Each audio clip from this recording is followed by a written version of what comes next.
Hi, it's midweek. Good morning and welcome to Breakfast Daily here on Channel One Television. I am Nanatufo Puate. This morning we have a lot on the show for you, so we'll entreat you to stay with us throughout the entire program and of course stay with us throughout the entire day right here on Channel One TV. Shall we give praise? Shall we give thanks? Shall we give glory to God Almighty for being kind and having mercy upon us and gracing us to see another beautiful day as this, giving us an opportunity to go out there and make a difference. Thank you, Father, and thank you for joining us here on Breakfast Daily. As always, the show is interactive, and so we'd like to hear from you. Send us your thoughts, your comments, your contributions via the WhatsApp number. You can join us on socials. We are streaming on Facebook and on YouTube. We are very interactive on X. We are engaging on IG, that's Instagram, and you can enjoy some exclusive video content from Channel One TV on TikTok. Now, over the weekend, we broke a story about an 8-year-old pupil, little Jalila, whose current condition is nothing to write home about. In fact, she's in a state where she risks amputation due to the negligence of a house mistress at her school. So this little girl happens to be in a boarding house. And story has it that the school authorities have her wearing one pair of socks over an extended period. Okay, this has led to her developing foot rot. Now, in a bid to help cure this foot rot, this house mistress has older students who are stronger than little Jalila hold her, and you dip the foot of this child in hot water. I did not say warm water. I did not say lukewarm water. I said hot water. Now, this has resulted in an infection that has eaten up the leg, because after the incident, I'm trying to break it down so you can actually understand what is happening, because I'm seeing a lot of commentary on social media that is twisted, if you like. So after you dipped her leg in the hot water, even then, if it was just minor burns, how did you attend to it? You see, that's where the problem is. Your good intentions, or you might have good intentions, but if the outcome is bad or negative, you take responsibility for that action and you attend to it. If this had been done, some level of responsibility, some level of duty of care to little Jalila had been expedited or extended to her, she wouldn't be in the current condition that she is. And so you see, when we report some of these things, the consumers of our news, those on social media who are running all sorts of negative commentary, just take a step back and try and analyze the thing for yourselves, okay? And understand that an 8-year-old girl, her foot has been dipped in hot water, resulting in sores. And now if that sore is unattended to, what do you think will happen? The foot has deteriorated so much to the extent that she now limps, and as you can see on the screen, she walks in clutches. She risks amputation, and when this house mistress is called, it's that attitude of, I don't know how to even describe it. It's sickening that you've caused this to a little child, and when you are being called to take responsibility for your action, you are doing your own thing like you don't care. Why is it that when the inspectorate board came to the school, you shut the school down? Why have you closed the school if you think you've not done anything wrong? She has closed the school. Now no one can find where she is. If she thinks she hasn't done anything wrong, if she thinks she actually took responsibility for her actions, do you think she will close down the school and vanish? So at this point, I don't know. She should come and take responsibility for her actions. Because this is someone's daughter that you have put in this way. This is someone's daughter that you have caused so much pain, unbearable pain. You cannot begin to understand the level of pain this child goes through. And you see, the trauma of guilt that her mother is also suffering because she put her in the boarding house. The mother is actually inconsolable now because she's taking the blame, all the guilt for the pain that her child is going through because it was her decision to put her in a boarding house. Now, she's put the child in the boarding house and trusted her in your care, giving you the responsibility to act in her stead as a mother. And this is how you treat the child. And when you're being called upon to show some responsibility, some action towards getting help for the child, you act as though you are sin God and that you're untouchable. Now you've closed down the school. Where are you going to?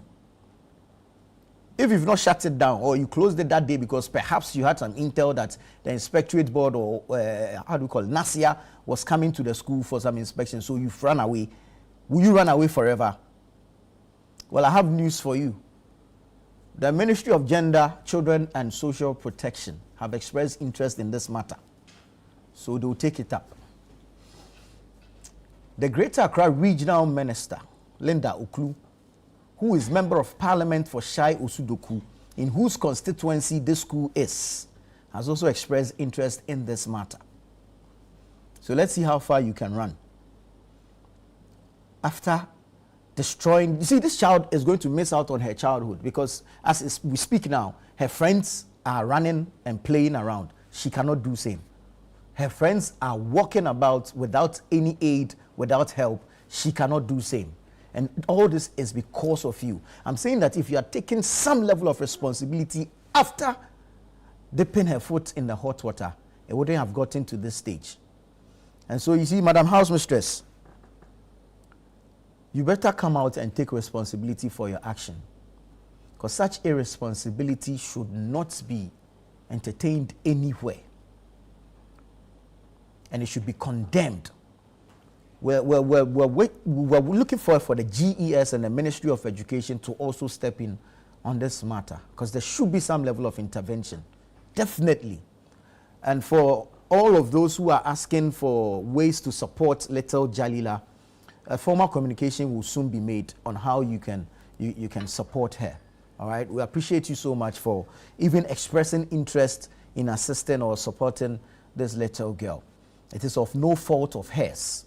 And it brings tears to my eyes when I see such a little child, 8-year-old, suffer so much pain because of a decision by the authorities of the school and the action of an individual house mistress of the school to put a little child through so much pain. It's difficult. It's difficult. But we hope that whatever is permissible within the remits of our laws is done to bring some level of justice to little Jalila and her family. And maybe we should get some therapists even for her mother, who is now bearing the guilt of sending her little child to a boarding house only for her to suffer this unfortunate fate. It's difficult. I will pray that the authorities will act on it and act swiftly on the matter. Anyways, okay, let me shake it off. Right. Now go on the Google Play Store, right, and download the Channel One News app. That's where you can get all the news. We will put in updates on this story as it progresses, even on the app. So go on the Channel One News app and you can get details of all our stories on there. The news is factual, it's relevant, it's accurate, it's timely, and you can get all the details. The app itself is quite simple to use. The interface is easy to navigate. You shouldn't have any challenges or problems at all. So download the Channel One News app from the Google Play Store and have access to the news. And of course, the Heritage Caravan 2026 is officially sold out. And so you should be packing your bags. You should be getting ready for that road trip of a lifetime. Adventure Unlimited, Culture in Motion. We're hitting the roads from the 1st to the 8th of March 2026, which forms part, of course, of our Heritage Month here at Channel One TV and City FM. And we entreat you to look out for subsequent announcements regarding the trip, that wonderful journey that we have planned for you. It is our 10th anniversary. This will be the 10th time in a row, 10th time consecutively that we're doing the Heritage Caravan. Now you see, the Heritage Caravan promises you culture exposure. It promises you exposure to tradition, scenic views, tourist sites. I mean, just name it. And you get to explore Ghana, you get to know Ghana, you get to feel and be a part of Ghana. However, we are sold out for the year. We sold out in record time. 7:30 a.m. we announced on Monday, and by midday, some few minutes after midday, completely sold out. Absolutely unbelievable. I want to say thank you to all our patrons. Even thank you to all interested persons. And we hope and pray that you get an opportunity to join us in subsequent years. We also hope and pray that you can understand that we are unable to take everyone at the same time. So in order to give you the experience that we promise, we need to limit the numbers. And so thank you to everyone, and congratulations to all those who have made it to be a part of the Heritage Caravan 2026. We'll see you on the 1st of March, and then we'll travel the country all the way through the 8th of March, return to the premises of Channel One TV, and we say bye-bye. Okay. Now, in that spirit of traveling and knowing Ghana, we want you to express your patriotism by tasting the same patriotism. And so we're rolling out the Eat Ghana, Build Ghana campaign. And we are asking you not to just talk patriotism, but also taste it. If you eat Ghana, you are investing in the Ghanaian economy. You are investing in the livelihood of a Ghanaian farmer. You are helping a Ghanaian farmer be able to educate his household. And so you are building Ghana. Eat Ghana, build Ghana. Eat Ghana, build Ghana. So don't just talk patriotism, taste it. Now, eating Ghanaian isn't just a choice, it is a movement. So join the movement, Eat Ghana, and build Ghana.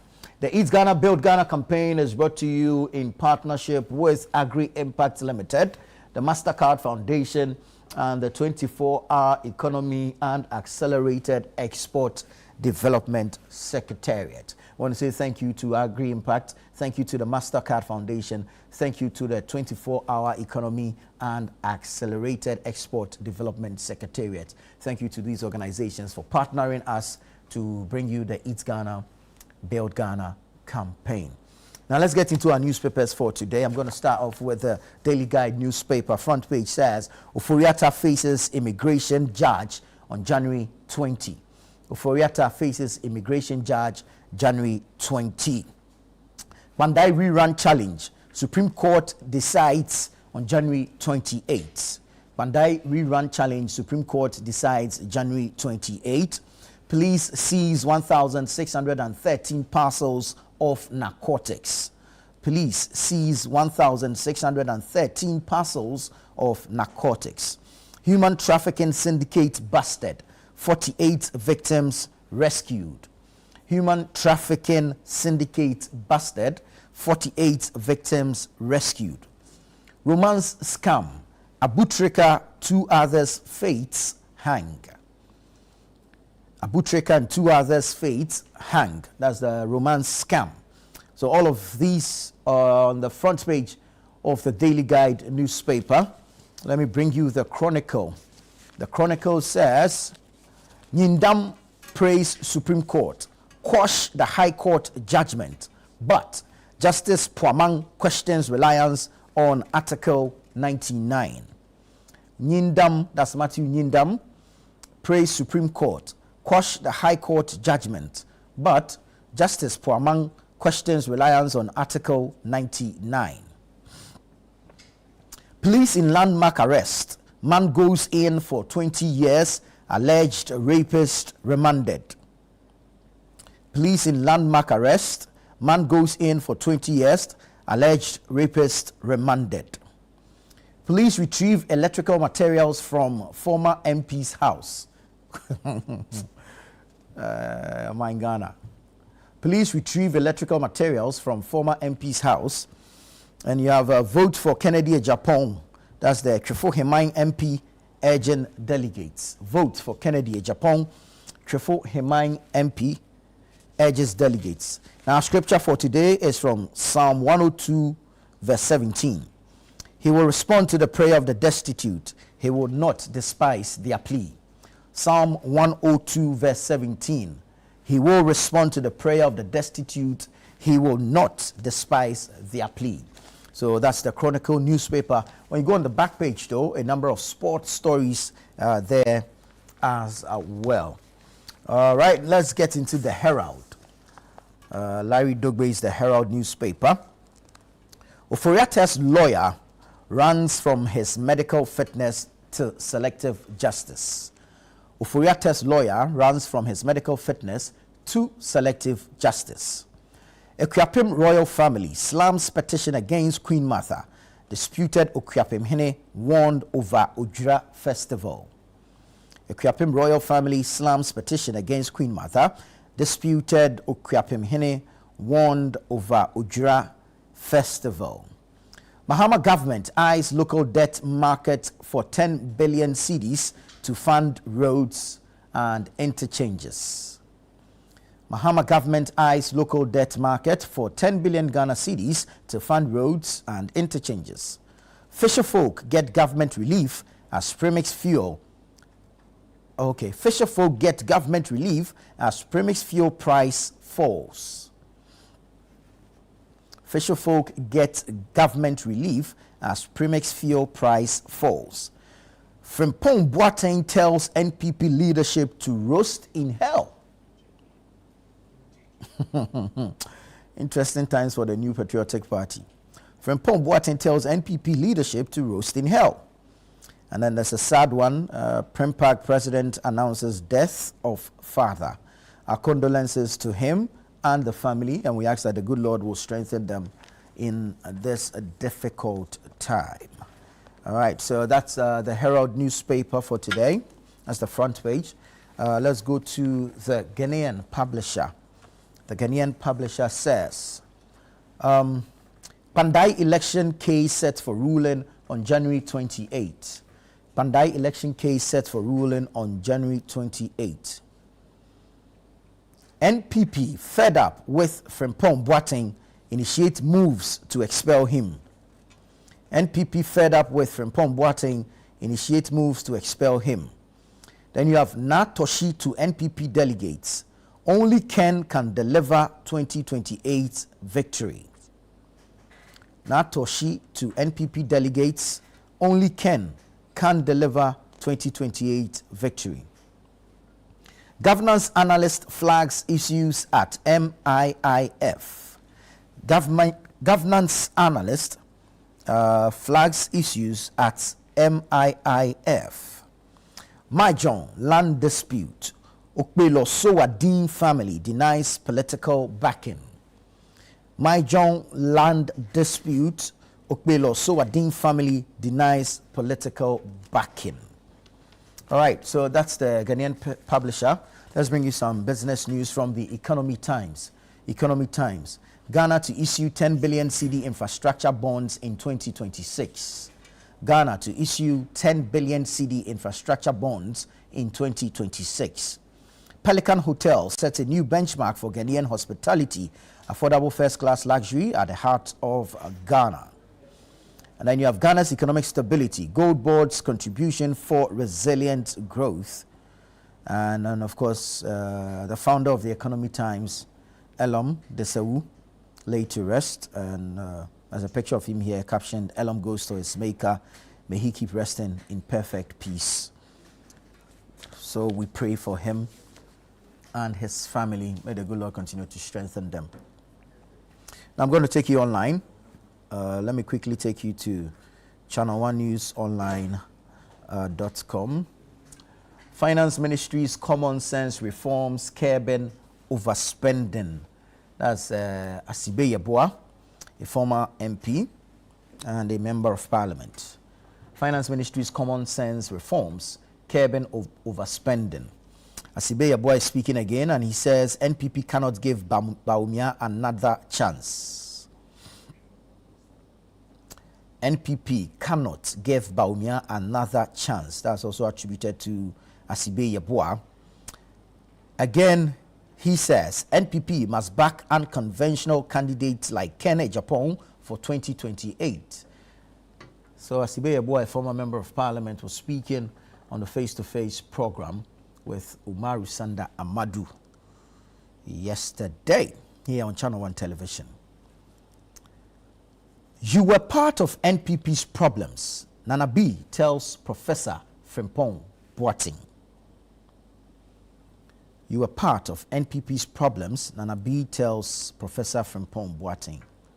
I am stunned by mad rush for Heritage Caravan tickets. That's the Minister for Tourism, Culture and Creative Arts, Ablajifa Gomashi. She spoke on Eyewitness News, the point blank on Eyewitness News on 97.3 City FM last night. And she says she was stunned by the mad rush for Heritage Caravan tickets. Yeah, we're equally stunned. NPP cannot accommodate Professor Frimpong Boateng. That's according to Haruna Mohammed, a Deputy General Secretary of the New Patriotic Party.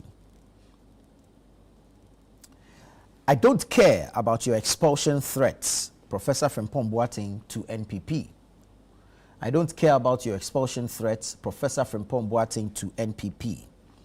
Hweapiase attack, police launch manhunt for ring leader. And there's a looming strike.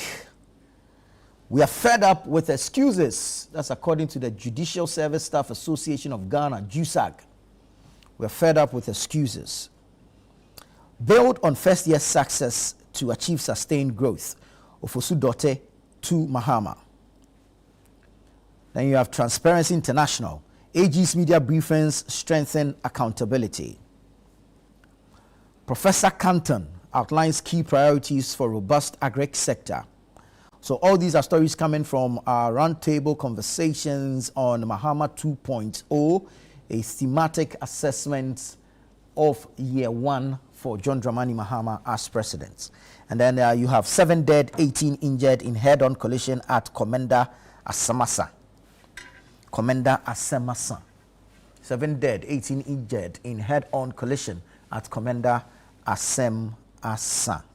So go online, go to channel1newsonline.com and you get the details of these stories and several others. Let me now take you to citynewsroom.com. Citynewsroom.com has the health minister who has ordered an audit of all health facilities in OT region. So story says, health minister orders audit of all health facilities in OT region. Then you have global growth to ease to 2.6% in 2026 as challenges persist. This according to the World Bank. Asibe Yeboah is here. He says overvalued CD hurting exporters and state revenue. Indeed, it's true. We need to look at it. So the stronger the CD gets, the more challenging it is for exporters and the more impactful it is on state revenue, because the likes of Cocoa Board will be struggling. So yes, we need to look at it and maybe take it from Professor William Mbah Boateng's perspective, who is preaching stability instead of potency, if I can put it that way. We should be looking at stabilizing the CD more than empowering same. If there's stability, there's the ability to forecast the project for businesses, and then of course exporters are able to compete. Same way state revenue can also improve. So yeah. Asibe Yeboah says some NPP MPs will lose if they run again. Some NPP MPs will lose if they run again. Nana B says Professor Frimpong Boateng is not above NPP. Professor Frimpong Boateng is not above NPP. NACA withdraws SHS teacher manual over gender identity content. Yeah. NACA withdraws SHS teacher manual over gender identity content. Frimpong Boateng went too far, but NPP must tolerate criticism. That's according to Asante. Haruna Mohammed is saying anyone unhappy with NPP can voluntarily leave.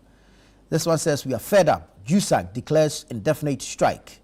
And NPP expulsion threat won't force me out, says Professor Frimpong Boateng.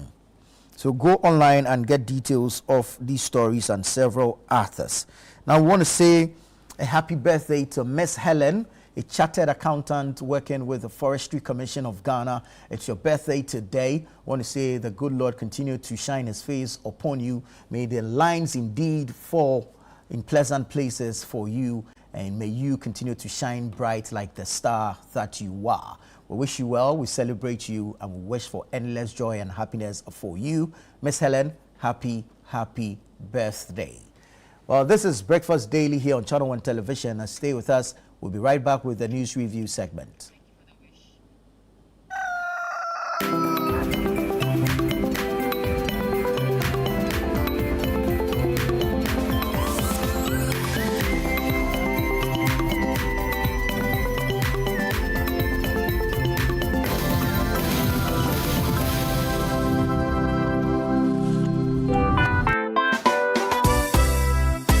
The Sweetroot Secondary School's Wesco Alumni Association invites all alumni to its annual all-year groups Thanksgiving and Remembrance Service. There will be remembrance of the departed PCAs and also the launch of the 67th Speech and Prize Giving Day. The date, Sunday the 18th of January 2026. Time, it's 2 p.m. Venue, Cedar Mountain Assemblies of God Church, East Legon. Contact your year group president and register your attendance now. Semper Cum Optimus, always with the best.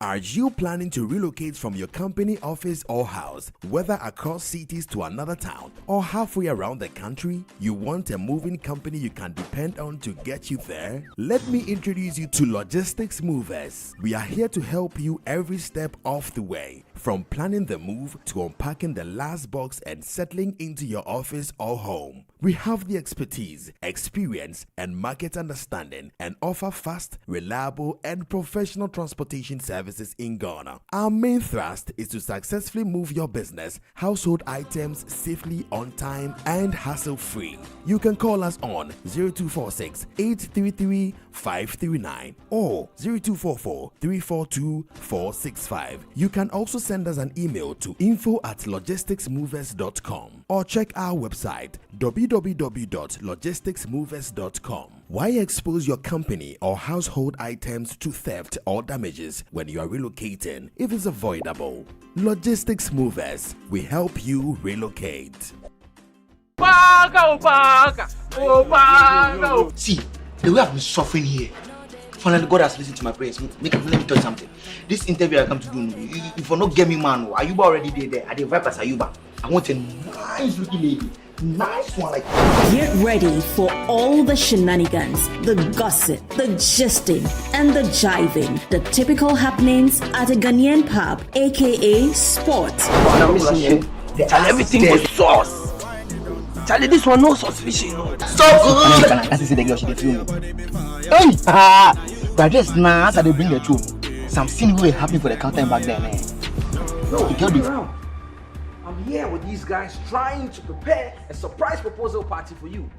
And you are here chilling with this guy. Don't miss this fun and engaging TV series, Junction 5, on Wednesday at 7:30 p.m. only on Channel One TV.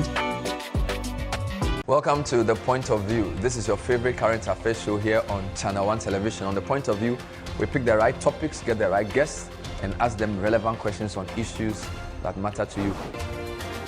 With the complexities of the issues happening around us on a daily basis, it's the hard-hitting conversations and the probing questions of The Point of View. So what is the Public Account Committee's job? So what we do is to scrutinize, clarify, and find out why certain infractions have been made. What do these IMF programs try to do? The current program is for budget support.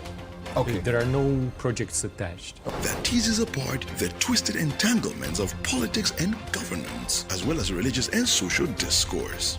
The Point of View brings you the policymakers and duty bearers and drills down to the very bottom of issue. What authority do you have? The Point of View airs every Monday and Wednesday at 9 p.m. only on Channel One TV.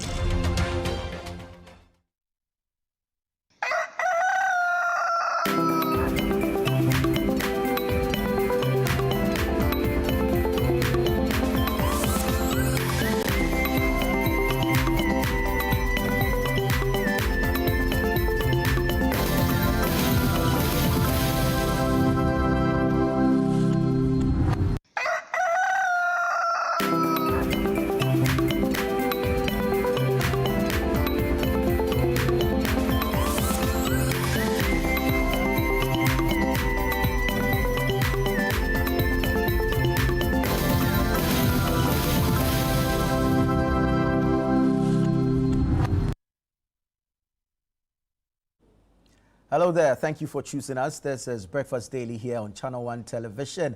I am Nanatufo Boateng. We're getting into a conversation on some of the topical issues making the news rounds, and we invite you to join us. The show is quite interactive. Send us your thoughts, your comments, and contributions. Let us know what you think about the topics and, of course, about the submissions of our guests, because we're bringing varying perspectives to the issues. This morning, I have two gentlemen joining me in studio. We're quickly going to say good morning to them, and then we'll get straight into the conversations. Wanda Victor Kuto is a National Executive Committee member of the National Democratic Congress, NDC. Council, it's good to see you. Thank you. Happy New Year. Happy New Year to you. Good. It's good to see you. And Eric Chum is a member of the New Patriotic Party, NPP's communications team. Eric, it's good to see you again. Same here. Yeah.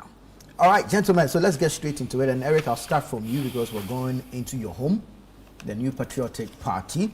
The party has triggered processes for the expulsion of Professor Frimpong Boateng, who served as a minister under the Kufuor government, had his own issues, had a conversation with Bernard Avila on the point of view on Monday. Which conversation has led to this position of the party? Now, I don't know if you're privy to that conversation with Bernard, if you've had the opportunity to watch that interview, what you make of his posturing. Did he go overboard or did he just speak plain truth? And then just oppose that with the position of the party for us. Well, thank you very much. Once again, good morning to you. Good morning to Wanda, right? Yeah. I mean, we've never met. Yeah, that's true. Nice to meet you. And then, of course, to the viewers this morning, I believe that every political party requires discipline to be able to function. And as a matter of principle, you'd also want to give that prerogative to the national executives to be able to apply these discipline, per the constitution that we've all accepted to be governed by. And so, listening to the General Secretary, he basically has activated an article within our constitution that basically gives an opportunity to even the person that's being purported to have done something to be able to come and also answer. I mean, in the name of natural justice and making sure that you give the person an opportunity to tell their side of the story, and then, of course, the party will make a decision. And so, on the basis of that, you won't find anything wrong with that. But then again, you also have a situation where, as a political party, and every political party is made up of people from different ilks, and that sort of comes together and you form or create a certain tapestry that makes a political party. Now, we are not in normal times, and so you realize that even as a party, some amnesty had been granted to polling station executives, people who over the period had acted in a manner that was inimical to the party, right? And so, situating that with what is happening now, I believe that in as much as it's imperative that you instill discipline, you also have to look at it from that perspective. And if there are other ways of actually finding solutions to some of the challenges, then you do so. I mean, then the fallouts from every lost election, we've seen a lot of these things, and people would cast suspicions, people would insinuate, they would also blame. There's always a blame game as to who is responsible for what. Yeah. And I feel that I come from the position that in as much as you're part of that process and part of the architecture, everybody should take some kind of responsibility for the loss, and of course come together and then close our ranks and prosecute an agenda. And we have an election in 2 weeks. spokesperson for the Dr. Brian Champon campaign. But I mean, you've invited me here on the platform of the MPP as a communications person. So that discipline is important so that you do not veer off and then also create the impression. But that's why I was coming actually on how this impacts. Exactly. Yeah. So that's why I'm saying that you have to be very careful in how these things are applied. You know, and some people have extreme views and are passionate about certain things, and I mean everybody within the body politic MPP might have some misgivings or can express some level of disquiet and all of that. But it's how you approach it, I mean, and how you deal with it, because in as much as you're trying to exercise that particular right, it might be inimical to the MPP as a political party. And one of the fundamental principles of our constitution is that you have to protect the dignity of the party at every point in time. You understand? So finding that balance, for me, it's extremely difficult. And that's why Shakespeare would say, uneasy lies the head that wears the crown. And if you're a leader, you go through some of these difficult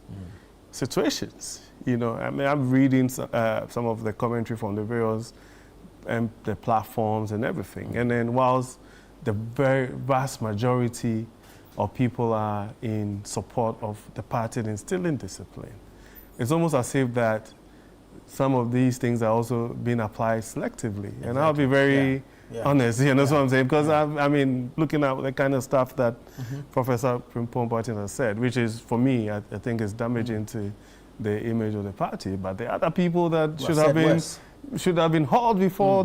Some people have been hauled before the disciplinary committee and even refused to attend. You know what I'm saying? And they're still walking around. So if you want to instill discipline, it should be seen to be applied across board.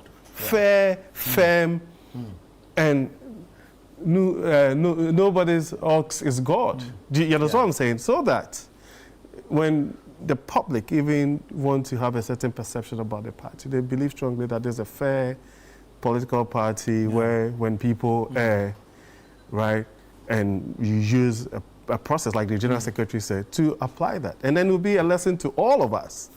You know what I'm saying? You have people, party issues, statements, and then they defy it willy-nilly, and no sanctions are applied. So, I mean, when it happens what like does that say of the leadership of the party? Because there are those who argue that the current executive seem to have lost grip of the party. Oh, no, but you see, the thing is that you can have different schools of thought. I mean, I'm indifferent when it comes to this. I just say that regardless of how strong or how weak you are, right? Once you move into the middle and you apply the law, you apply the regulations, and in this particular instance, it is the constitution of the party.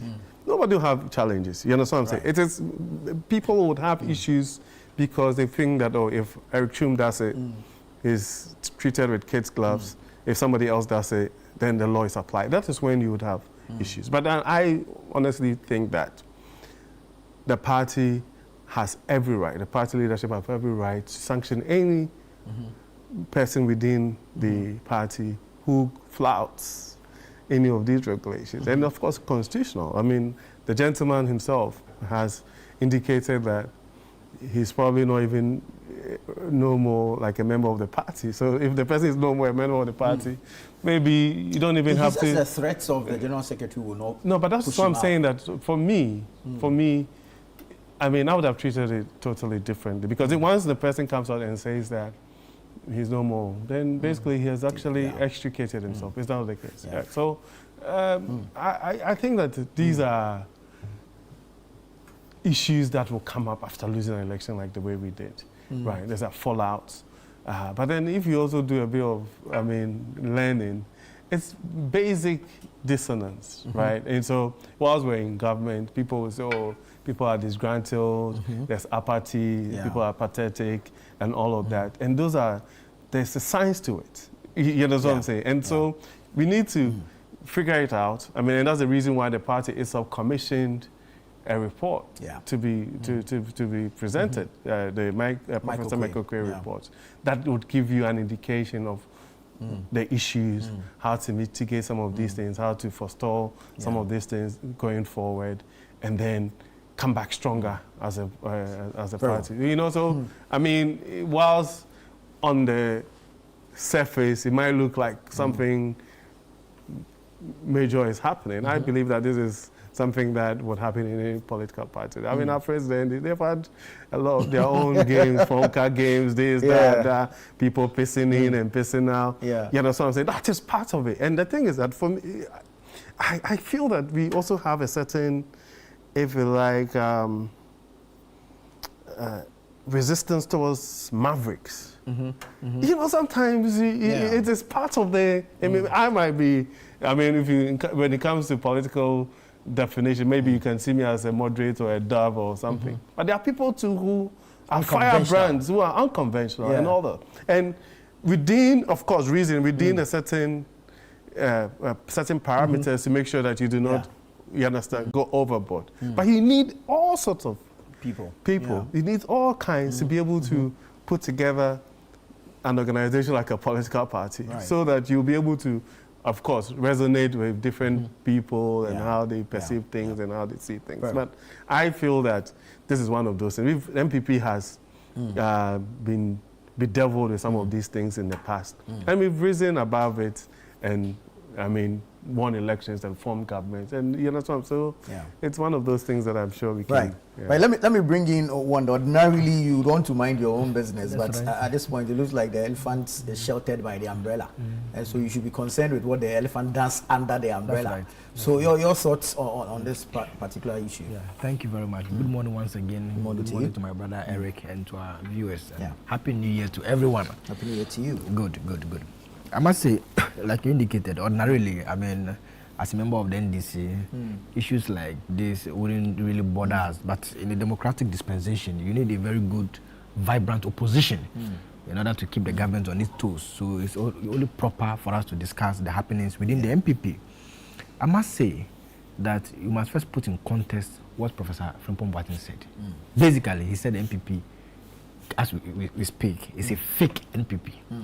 And what he sought to say by saying that the MPP currently is fake means that the MPP that they used to have has lost certain values and principles. That is what Professor Frimpong Boateng is saying. But he characterized that by saying that fake MPP. But he gave some meaning to it, that this is not the MPP they used to know. So the question is whether or not the MPP that we see today is the same MPP that we used to know. In fact, others have even described it in a different manner. You meet people who say, oh, the Kufuor MPP. You see, so it tells you that there used to be some MPP that we are not seeing today. I had recently heard of an interview by Mark Osibeyeboa, who is now with Kennedy in Japan. One of the reasons he gave to support Ken is that, look, they have lost the intellectual base of this country. And that the only base they have now is the streets, those on the down. And he thinks that Kennedy appeals to the grassroots. So that is why he's for Ken. When we were in Legon, in 2008, 2009, thereabouts, we were told that the NDC is a violent party. That was the characterization given to the NDC. Probably because of happenings in 2004, those Francis CM, those congresses. So Ghanaians, those in the political space had described the NDC as a violent party. Can we say that today?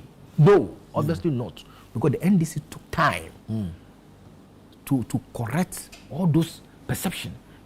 In my view, they were not accurate even in the first place. But perception is part of politics. That was the perception at the time, that the NDC is a violent party. But over time, can we say that today? No. Today, the NDC appealed to the intellectual, the middle class of this country. So, I am of the humble opinion that MPP should rather take opportunity of this statement made by Professor Boateng to right the wrongs, to correct the wrongs. They should take the opportunity and do a soul searching. What is wrong with us, the MPP? That is the question they should be asking. But that soul searching would have been done by the Michael Quay committee. So if somebody is bringing something to the shore, to the front line, there's nothing wrong. For a party that lost, like my brother rightly said, a party that lost an election with 38%, trying to expel 38% is, I mean, where did you people get that 38% from? So how many? You want to increase 41. it? Ah, okay, yo. That's according to the EC. No problem. Not me. No problem. So you will take it like that. For a party that lost an election with, you said 41. 41. Okay, with 41%. 41%. Trying to expel people and all. Yeah, it's good to create discipline, but let's put this in context. Let me give you another scenario. You see, what's the essence of political parties? Is to run campaigns in order to form government, to share alternative ideas and all of that. That's the essence of political parties. So you see that comment about previous government can be linked in one way or the other to the political party in power at the time. Yeah. President Kufuor, made some comments in recent times that he thinks that the latter part, the second term of Akufo-Addo was not the best. We can associate with the MPP government. You get a point? Does it mean President Kufuor doesn't wish MPP well? No. All these comments comes for them to rethink, come together and put things together properly. But won't the timing of these comments also be important? I mean, for a party that is trying to do its homework, it's going into elections in 2 weeks. And so some of these things, when they come around this time, doesn't it dilute the importance of such an election? In fact, this is the best time. You think so? Yes. Why, you want it in 2028 when there's election? You want it next year? This is the best time. Because you are running campaign. You'll be going for Congress. When you go for election, you see the comments. This is the best time to address all these issues. So that once you are done electing in the face of reorganization, you think a comment like this will not... How do you think the grassroots will react to a comment like this if indeed nothing is done about it? Nana, you've answered your own question. You said the party is in the state of what? Reorganization. Exactly. So comment like this will be taken into consideration in reorganizing the party. But should they be made publicly? Well, we can look at the approach. We can look at the approach. But my point is that, like Eric said, look, in political parties, they are extremists. Some are moderate. You need everybody. Even in government, there are people who say, oh, a particular minister is he. There are some who say a particular minister is that. That is government. Governance for you, that is human nature, human dynamics. You cannot have everyone move in a particular manner. When you do that, you break the system. So my appeal to the MPP is for them to take the consensus of Professor Boat in good faith. In good faith, and see how they can correct the wrong. Because we need them. And some of the things are de minimis. So now, once somebody makes a comment, if Eric should make a comment today, and it doesn't sit well with the MPP, then they will commence a process of expelling him from the party. Why? In terms of the comments, sometimes you just... What would you rather be done? Like I said, take the consensus into consideration in reorganizing the party. This man did not write a letter to the party. But there are forms of communication. He said it on national television. Today we are discussing it. Yeah.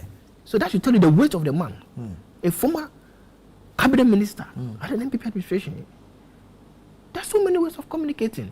Today, he's taking prime time here. Just by granting an interview. Today we are discussing it. We could probably be discussing other government issues, but today we are discussing him. It should tell you that he's not just anybody, for Christ's sake. A former cabinet minister of this republic. So he's giving contested, this flagship race, he's contested before. Yeah. He's an old folk within the MPP. So if he's giving an advice and he's saying that, look, the current MPP has his thing, he's fake. And he has given meaning to it, that's the values, the principles. And in fact, some of us, when we enter Legon, people trying to convince us to come to join the MPP, the reasons they gave is that, MPP intellectual, the JB Dankwa, the kind of argument. Today, can you say the same? Today, the MPP you see today, I don't want to mention names, the MPP you see today, can you say the same? So if this man is raising this concern as early as 2026, first quarter. Take it in good faith, correct the wrongs, elect a new flag bearer, elect your national executive, regional executive, constituency executive, police station executive, and get united. Bring your manifesto, present to the people of Ghana, and run a campaign. Of course, they will lose, but at least they will not get the. How do you him to make a comment on the thing? Now he's running commentary on 2028 elections. elections. But the point I'm telling you what I expect of them. I'm telling you what I expect of them. As part of them win. No, that's Eric, come in. We've been in this country. I mean, we've seen how political parties have evolved. He tried to make little reference to there'll be the Asamoah era and Francis Siam, where Kobokos were taken to Koforidia and people were, beaten, and poor old Obeta Samoa would have to sit throughout the entire process because he couldn't even get up to go and use the washroom and all of that, to the Swede Road Declaration and all of that. Is the NDC not in power today? You understand what I mean? So there's nothing happening in the MPP that hasn't happened before. Right. The only thing is that history should give you that opportunity, hindsight and all of that. And of course, that historical antecedent that you have to expect some of these things and find solutions to them so that it doesn't degenerate into something else. But I don't believe that there's anything major happening in the MPP that we cannot close our ranks and come together and fight. And you see, it is also not normal times. I mean, we have a presidential primary in just less than 3 weeks. You understand? There's all sorts of commentary will come out. People, and that's why I'm saying that we have to almost situate these commentaries and who is saying what and all of those things in this period. Because what tends to happen is that right after the elections as well, then the normal thing to do and a common wisdom would be that let's close ranks, let's reconcile, let's put our support behind the candidate that emerges victorious so that we can prosecute a campaign, right? And that thing in itself is not an event. It's a whole process. You get it? And that's why some people are urging caution and all of that and saying that, listen, let's tarry slowly. Let's make sure that these things are in the bigger picture going to inure to our benefit. But nothing untoward has happened. He's a member, if somebody goes against the rules and regulations and whatever, the party has every right to basically activate those procedures and all of that. If he's found culpable, so be it. If he decides not to attend, the party should be able to activate. So it won't still that discipline. For example, I mean, my candidate, Dr. Bernie Champon, has stated this and has said it on so many different platforms, that the party requires discipline to be able to move on and prosecute, even prosecute a campaign. You understand what I'm saying? So these are some of the things that are being displayed, right? But like I indicated, we are not going to be taking these lessons from the NDC. I mean, come on, moral lessons from. But they've been there. Yeah, but that's what I'm saying. So but we've also been there. We have some rogue elements. So compare notes. We have some rogue elements in the past. They have. I mean, I'm sitting quietly, looking at even the things that are brewing under the surface. You know what I'm saying? Now they are even calling for the soul of the party and everything. People are saying that all of a sudden they should now put the founder of their party on a certain pedestal and everything. We all know what is happening. You understand? But it is politics. It is just that. I mean, in this era, and we also, like a constitution, we are a constitutional democracy, and we want to be governed by these tenets, right? Should be done within a certain framework so that it doesn't go overboard. But nothing, I don't see anything happening. I don't see anything major Eric, happening. do you see any, sort of animosity between the party and some of its old guys? Yeah, but everybody has. I'm sure that, you see, that's what I'm saying. You're subsequent to this. No, but that is why I'm saying that. If you ask me, I'm sure if you go, he mentioned President Kufuor. You can go to President Akufo-Addo, you can go to anybody from the highest person to the lowest person, would have disquiet, would have certain things that they were unhappy about. Happy you speak to probably national executives, they might have a position on, maybe they push a certain agenda, it was ignored and all that. Everybody would have, I have. You understand what I'm saying? But the party remains supreme. There's a whole principle of collective responsibility at a certain point. Because you believe in the general principles and ideals of this party, sometimes you can ignore some of the ills, and then you fix the issues internally. But everybody, I would be surprised to meet anybody within any political party that will not have issues. But it is how you deal with it. You understand? Former appointees have issues. The people who didn't get any appointments in the 8-year period have issues. People who were removed because of one reason or the other felt that it was unfair have issues. The party rank and file would have issues. Everywhere. I mean, they have just come from opposition into government. He would attest to that. And he's also an executive member of their NEC, isn't it? So that is the whole point. However, your interests and your issues does not override or supersede the general interest of the entire party. And that is what is lost on some people. Otherwise, we can all come and sit here and pissing. Yeah. Do you understand? And then you would then at a certain point, we will not have a political party. And so the point is not about having disquiet or being disgruntled or being apathetic or whatever. It is about how you deal with these things. And that's why I'm saying that for us to even get to that point, it is also imperative, and it behoves on the leadership that when these things are being applied, let's apply it evenly, firm, and fair across board, so that people would have opportunities to air some of these grievances, right? I mean, so you have to create platforms for us to argue and debate and be upset and whatever, because what is a political party without passion? True.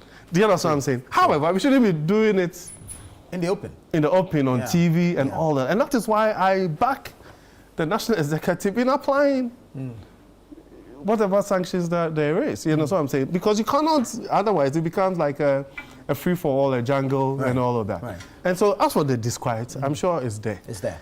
But we can deal with it, we can fix it, we've learned our lessons, and we will move on, and we'll come back stronger.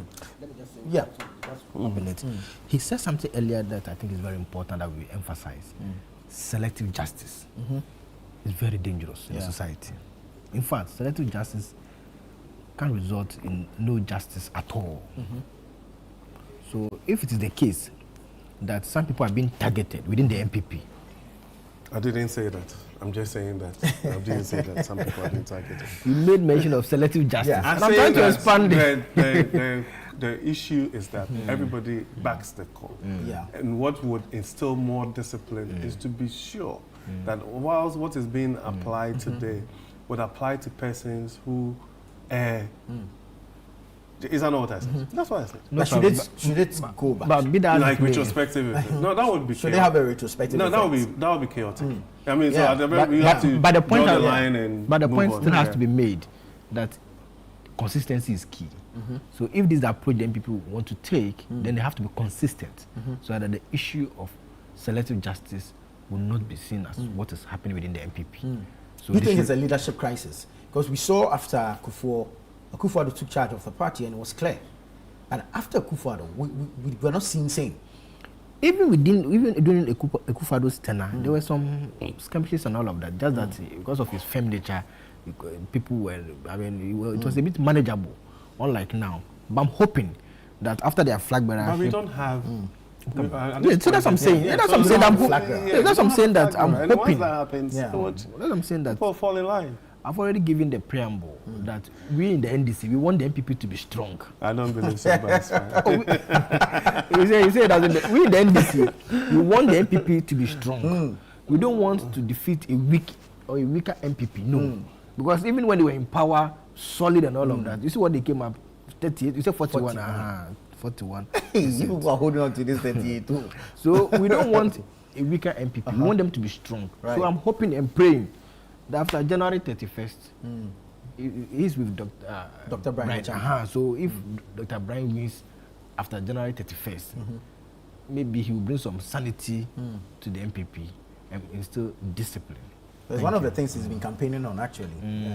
Well, let me take a few quick messages. This one says, okay, this one is commending us. There's a story we did earlier regarding an 8-year-old pupil who's risking amputation. It says, good work done, Channel 1. It's heartbreaking to see the plight of the 8-year-old girl.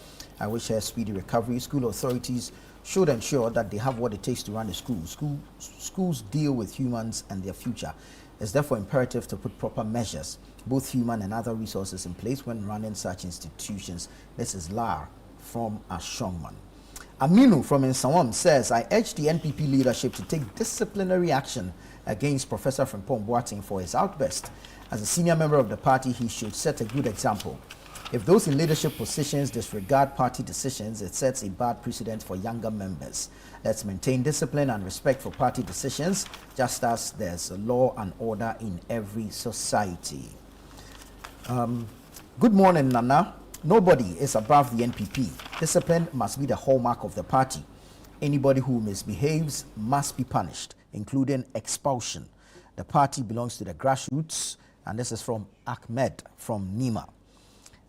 Good morning, Breakfast Daily. We need numbers, but some numbers are negative numbers and they will reduce our positivity. It's better to kill the snake when it's young so it doesn't become a dragon. The prof himself said he no longer considers himself a member of the party. This is from Ayiku Tete at Afienya Mataiku. All right, keep the messages coming in and we'll do our best to read them out. Let's now move to the matter of Pandai. The Supreme Court has set January 8th to decide on whether or not to nullify the High Court ruling. Wanda, your thoughts on Pandai and all that has happened leading up to this particular case. The MP, Matthew Nyindam, is praying that the Supreme Court nullifies the ruling of the High Court. The judgment of the High Court. The judgment of the High Court. Where do you stand on this? Basically, let's look at some few facts. An election petition, parliamentary election petition, was filed at the Tamale High Court. Yes. Based on some alleged irregularities. In a certain number of polling stations. Yes, about 41 or so. Yes. Not the entire constituency. Yes, 41 out of the 152 polling stations. The case was heard, and I think in November, the High Court delivered its judgment. Subsequent to that, I think the clerk of Parliament wrote, notified the Electoral Commission upon service. Yes, that the seat has been declared vacant, and then the EC went ahead to fix a date for the rerun of the December 30th. Yeah, or 30th. December 30th for the parliamentary rerun. Okay. Martin, the embattled MP now filed a certiorari application at the Supreme Court to quash the judgment of the High Court. It's within its right. Now, what are the governing laws that regulates election petition? You look at Article 99 of the 1992 Constitution, and then Section 18 of PNDC Law 284. Two main things is clear. That you have 21 days. 21 days after the result has been gazetted, within which you can file your election petition. Now, the embattled MP's argument, or he's not the applicant at the Supreme Court. His argument is that the 21 days rule was breached. Okay. That's his argument, basically. That the petition was filed after the 21 days. Yes, yes. He said no, 21. 21. Yes, he said it was filed at the 32. He said it was 32 days or so. That was his argument. That's his argument actually. And he claims that based on that, it means that the High Court lacks jurisdiction. And then he has now invoked the supervisory jurisdiction of the Supreme Court. Now, the first respondent's argument is that, look, there were two gazettes, two dates. So the 21 days could be true. And now the Supreme Court, I understand, has fixed January 28th for its ruling. So basically, these are the facts behind the case. I wouldn't want to go into the details. Once the matter is at the Supreme Court, I wouldn't want to go into the details. Yeah. But the point has to be made clear that this is not the first ever election petition, parliamentary election petition that we've had in this country. I can refer to the Williamson case in 2000. There are a number of cases. But the issue is, the court has always held that there should be strict compliance for the 21 days rule. So we must determine as a matter of facts whether or not the petition was filed within the 21 days. If that is the case, then the basis for the certiorari application at the Supreme Court will be flawed. So we must determine that. I do not have that facts, to be very honest. As a lawyer, I speak to facts. I do not have the fact to say that, oh, the Gazette was published on this date for me to count the 21 days. No, I have just stated the law. Right. I've just stated the law. So let's see what will happen. I mean, January 28th is just about some 2 weeks from now. Let's see what the apex courts have for us. Thank you. Very well. Eric, well, I mean, I'm not a lawyer, so I don't want to delve into the legalities of it. But basically what I have here, even just a summary of the Article 99, talks about the High Court having jurisdiction to hear and determine any question as to whether a person has been duly elected or validly elected as a member of Parliament, and that seat, or also to be able to determine if a seat is vacant or not. And it's gone through the processes. I mean, he tried to adduce certain facts of the matter in terms of even what the initial applicant sent to the High Court in Tamale, saying that he wanted determination on some 41 or 44. No, just narrating the facts. Yeah, that's what I'm saying. 41 polling stations as against that of 150 or so. 152. Right, 152. Now, the point is that, I mean, I think that there's the point that the MPP had made over the period that, and then of course now that is at the Supreme Court. I mean, because we can discuss the High Court's judgment, but we don't watch the Supreme Court, because otherwise I'll be in contempt. I don't want to be hauled before the Supreme Court at all. And so the basis was that, I mean, how do you now make a determination about the entire constituency based on 41 polling based on even what was actually presented to you there? And then, the Honourable MP has now proceeded to the Supreme Court to also seek a determination on even the validity of that, and then also make a determination. And so, for me, I think that sometimes when some of these things happen, in as much as it becomes almost a bit of an irritation to the persons involved, it gives also an opportunity to also test our constitution, and then also be able to even strengthen the democracy that we all have agreed that we want to be governed by. Because in the absence of that, what would that be? What would be the case? It will be a case of chaos and people uncertainty and all of those things. So for me, I like these constitutional stuff. I like it. I enjoy it a lot. I believe that, like the Supreme Court has already set a date for the extermination. Once that happens, we'll put that behind it. And then we have the benefit of precedents. I mean, lawyers and the legal people, they deal with precedents, so that we do not sort of come back to some of these things, and then it actually becomes, I mean, for want of a better word, an irritation. And you see, and you have people within the constituency, you know, and so we now have conversations surrounding having representation and, I mean, uncertainty and who to go to.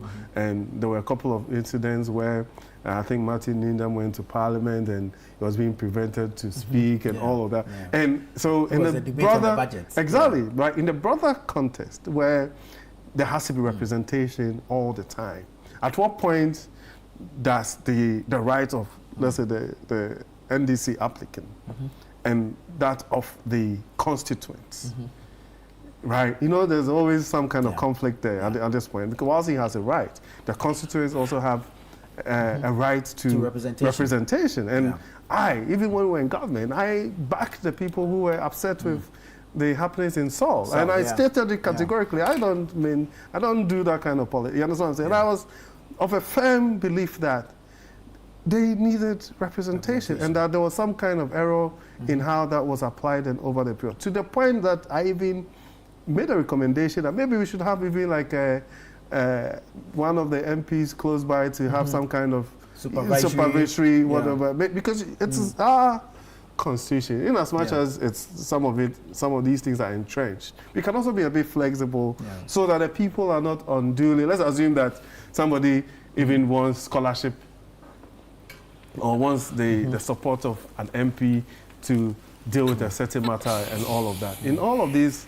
brouhaha, right? The people in Pandai, or there's somebody in Pandai who is unduly impacted. You know, so in as much as we do these things, and I mean, there's a right and all of those things. I believe that as a constitution, as a democracy that we want to abide by, we have to be minded by these things, and that's why I believe that even in the wisdom of the framers of the constitution, they gave the 21-day rule. I mean, because if you can wait, let's say, for example, 2 or 3 years or whatever down the line to activate a process, it will be totally chaotic. You understand? And I've seen certain, I hope that is not true, I've seen certain communication on some platforms that the NDC are still looking for some seats to take.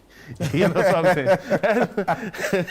You know, but again, that's like in jest. But I'm like, I mean, of course, I mean, you have every right to test the law, right? But at a certain point, it becomes ridiculous. I mean, you know what I'm saying? And there's a limit to what is, I mean, applicable to what the Constitution states and what actually makes sense on the ground. So I believe that since it's gotten to the Supreme Court, let's allow the process to What wonder? But just by way of legal education, you made a point about that the affected polling stations, just 41, not the entire 152. So why the rerun? That's a valid question. We can discuss whether or not the 41 will have significant impact on the overall. We can discuss that, but I'm not even going to talk about that. But what I'm saying is that the 41 polling station, that cannot be the issue at the Supreme Court. That is not. No, that's not. So I just want to, just for legal education, that is not if the embattled MP has an issue on that, the best place, per the Article 99, is the Court of Appeal. That's where you can appeal the situation. What is at the Supreme Court has to do with jurisdictional issue. Because he claims that the 21 days yes. So if statutory period, because that and if that is the case, then it means the High Court lack jurisdiction ab initio.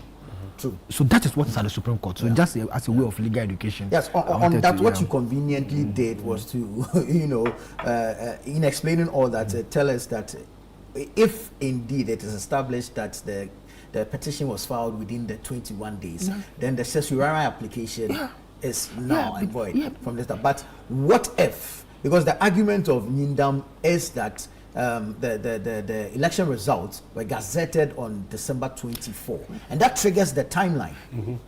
So it's a question of fact. So you see, certiorari application, there are ingredients. There are ingredients that you have to meet.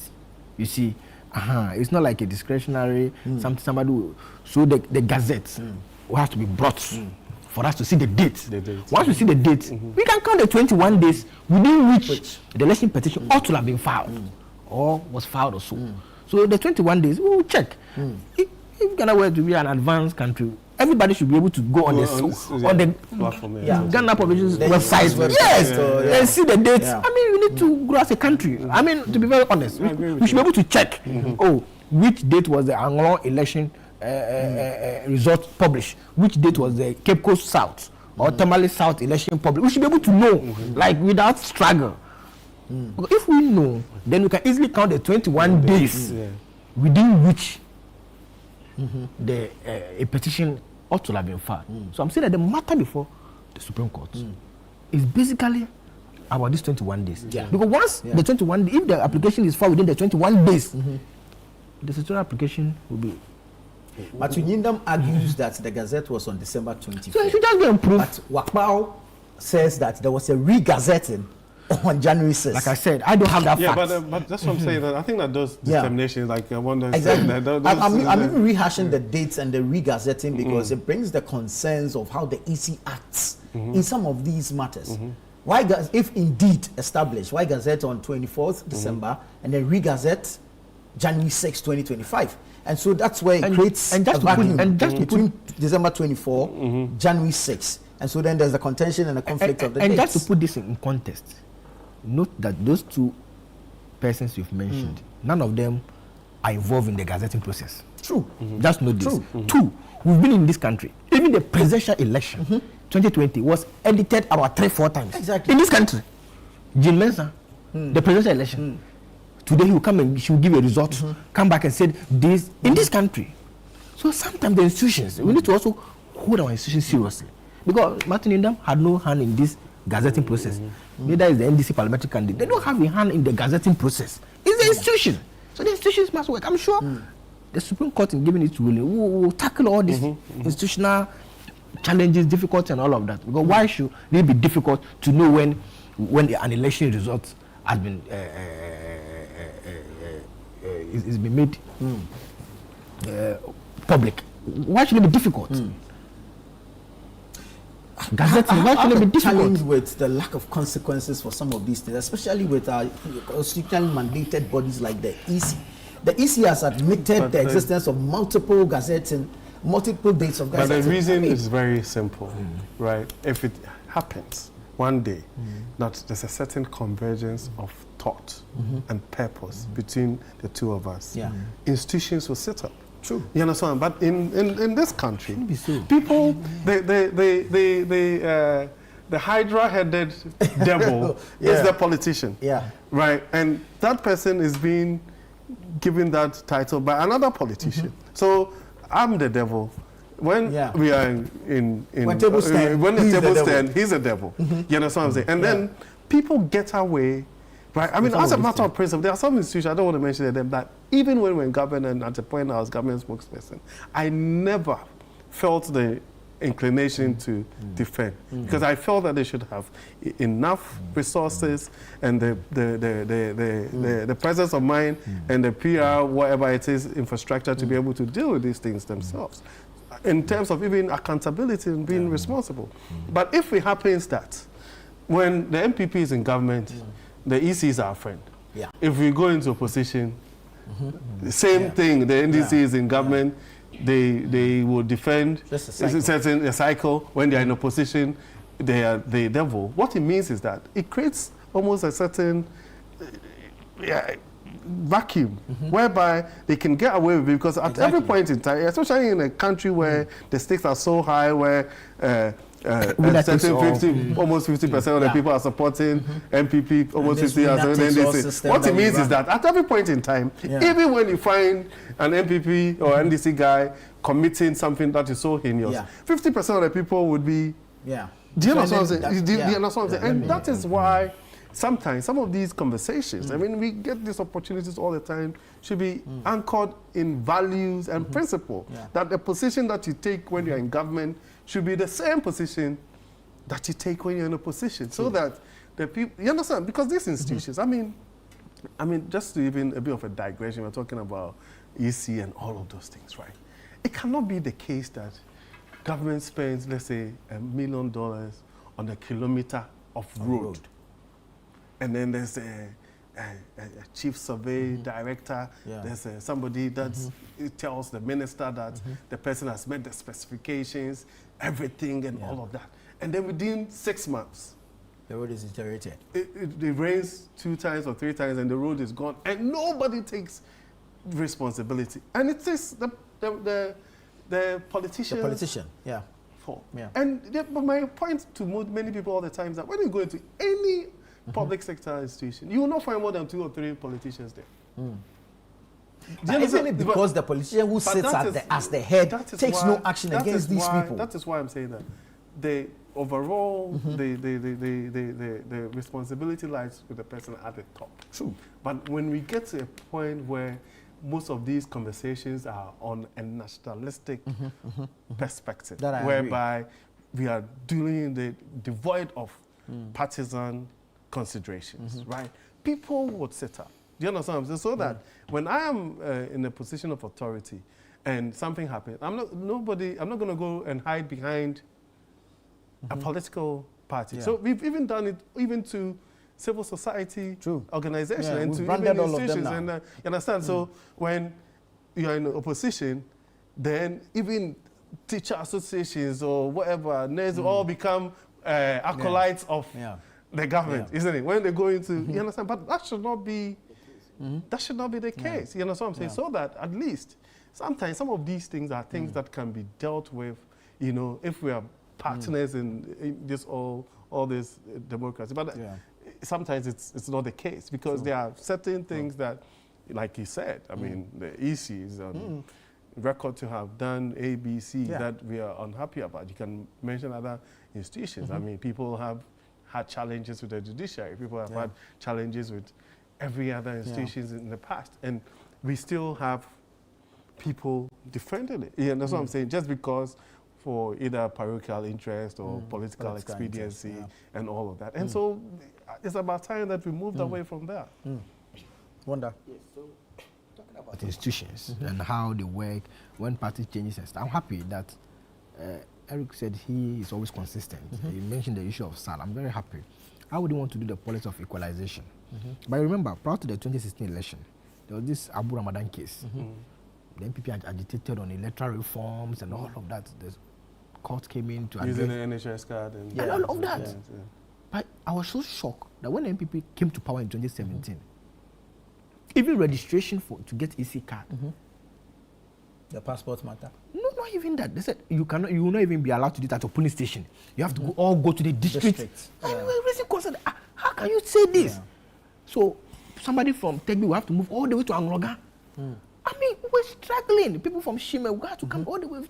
Then we heard the political and that thought, because they are in power, they have resources to mobilize people to get their people. Yeah, Eric knows this. I said, how? A party that was pushing this Abu Ramadan case, talk about electoral reform, was denying people of registration at their police station.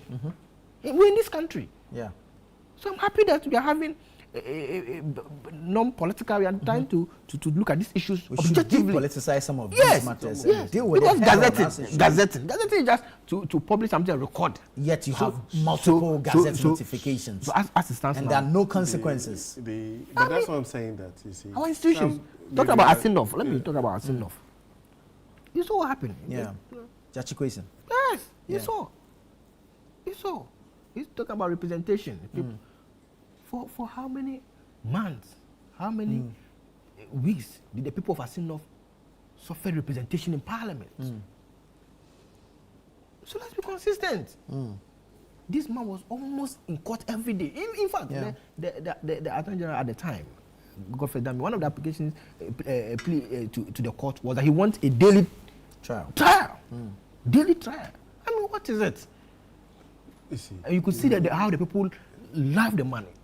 When we went for the rerun, look at the margin of victory. Look at the margin of victory.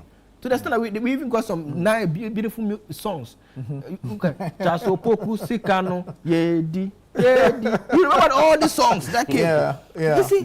But that's what I'm saying. That we need to now talking about put politics aside. Listen, we've had issues with Honorable Abuk Sakande, to the point that he even lost his life at a point. You know that we've had issues with these things about a supposed cattle farmer filing.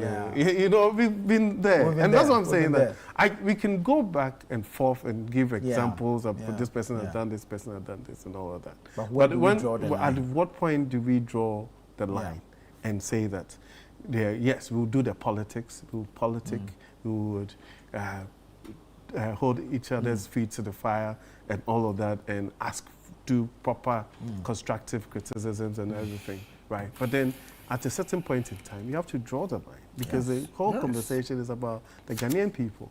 Sometimes I worry that we will get to a certain point where the electorate will lose confidence in the political class, right? And if that happens, none of us will survive. You know what I'm saying? True. So for me, maybe sometimes I sound a bit too idealistic or whatever, but that's the reality, right? That let's do the politics. We can give pleasure of examples as to what this person has done, this person has done. But the reality is that we draw the line, hold institutions to account, and then we can do our politics when we want. Very well. This one, there's a message that says, good morning, Mr. Host, Afishapa to you too. I just like the MPP guy. He's a good speaker and has good morals. He could one day become the national secretary. I don't want to get into trouble. This is from Kwadwo Buati. Well, keep the messages covered. I beg you, let me stay in my corner. A boy from Abompe. You don't do Abompe. Small village in Abompe. Let me stay in my corner. Let's take a break here. This is Breakfast Daily here on Channel 1 Television. Stay with us. We'll be right back.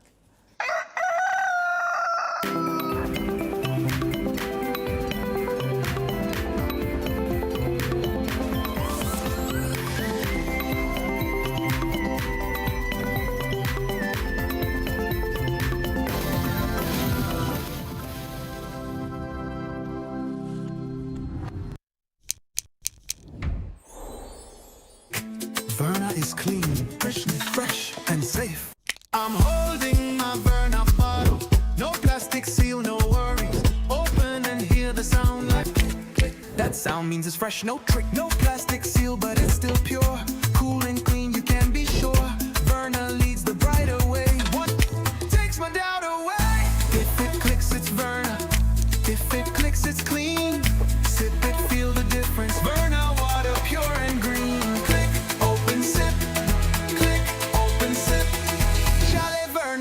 No stress, just sip.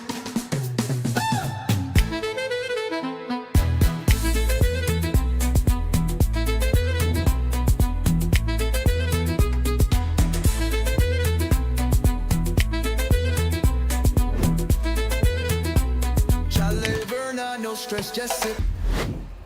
This advert is FDA approved. Oh, another payment through Stanbic. Smooth as always. Imagine making or collecting all payments without leaving your chair. Sounds like magic, right? Nah, it's Stanbic Pay. Darling, can you please help with the bills, especially at your school fees? From school fees to utilities, the government and statutory payments to investments, insurance payments, Hajj payments, and more. Mommy, my fees has been paid. Just log on to Stanbic Pay and you're set for life.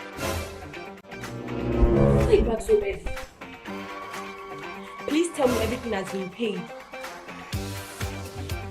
No Stanbic account, no queues, no stress, no last-minute panic. Cherish your time and live happier in safety and convenience. Visit stanbicbank.com.gh or call to get started. Welcome to The Point of View. This is your favorite current affairs show here on Channel 1 Television. On The Point of View, we pick the right topics, get the right guests, and ask them relevant questions on issues that matter to you. With the complexities of the issues happening around us on a daily basis, it's the hard-hitting conversations and the probing questions of The Point of View. So what is the Public Account Committee's job? So what we do is to scrutinize, clarify, and find out why certain infractions have been made. What do these IMF programs try to do? The current program is for budget support. Okay. There are no projects attached. That teases apart the twisted entanglements of politics and governance, as well as religious and social discourse. The Point of View brings you the policymakers and duty bearers and drills down to the very bottom of issue. What authority do you have? The Point of View airs every Monday and Wednesday at 9 p.m. only on Channel 1 TV.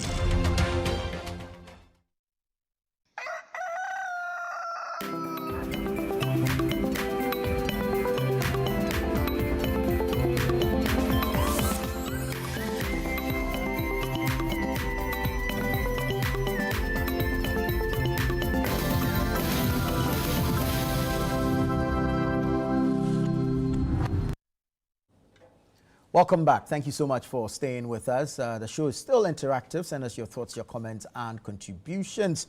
Eric Chum is here. Wanda Victor Kuto is also here. We're having conversations surrounding some national issues. And we're moving into the issue of the Electricity Company of Ghana, ECG. Yesterday, the Public Utility Workers Union held a joint press conference with the Trades Union Congress, which presser was addressed by the Secretary General of the TUC.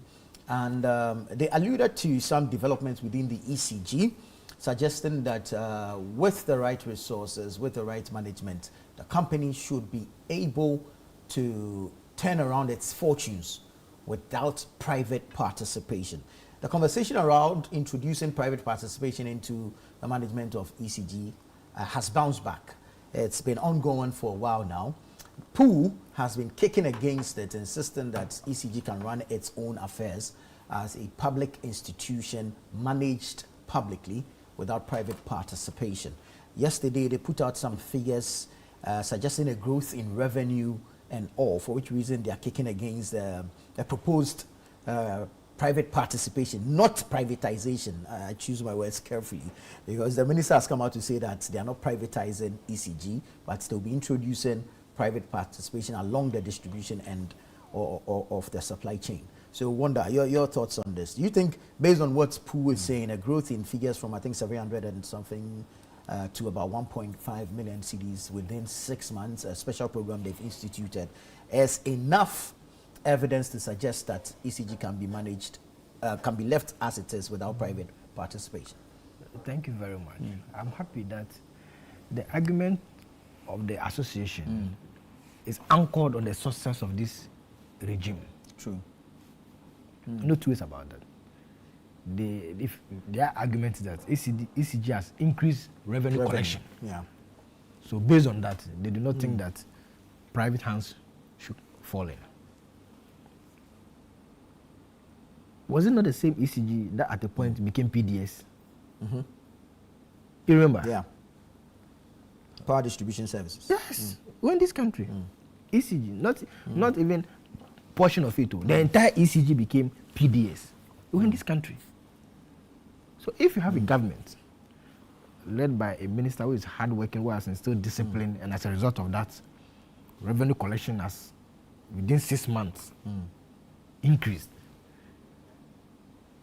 And the same person, the same government is telling you that, look, this is what we need. And you said, no. The minister is clear that ECG is not, the sale of ECG is not on the table. ECG is not for sale. But the retail end, we need some hands in it. We have increased, we have put in mechanism to make sure the revenue collection increases. Not just that, the high distribution losses has been reduced. If you check recently, sums were paid to the IPPs, independent power producers. 1.47 billion. Yes, let me give you some breakdown. Just, I mean, for the benefit of our viewers. Car Power Ship, Ghana Company Limited, we're giving 120 million USD. Got the highest. Yes. Gen Power, the biggest generator. Gen Power, 59,440, 4,180 USD. Twin City Energy, that's Amandi.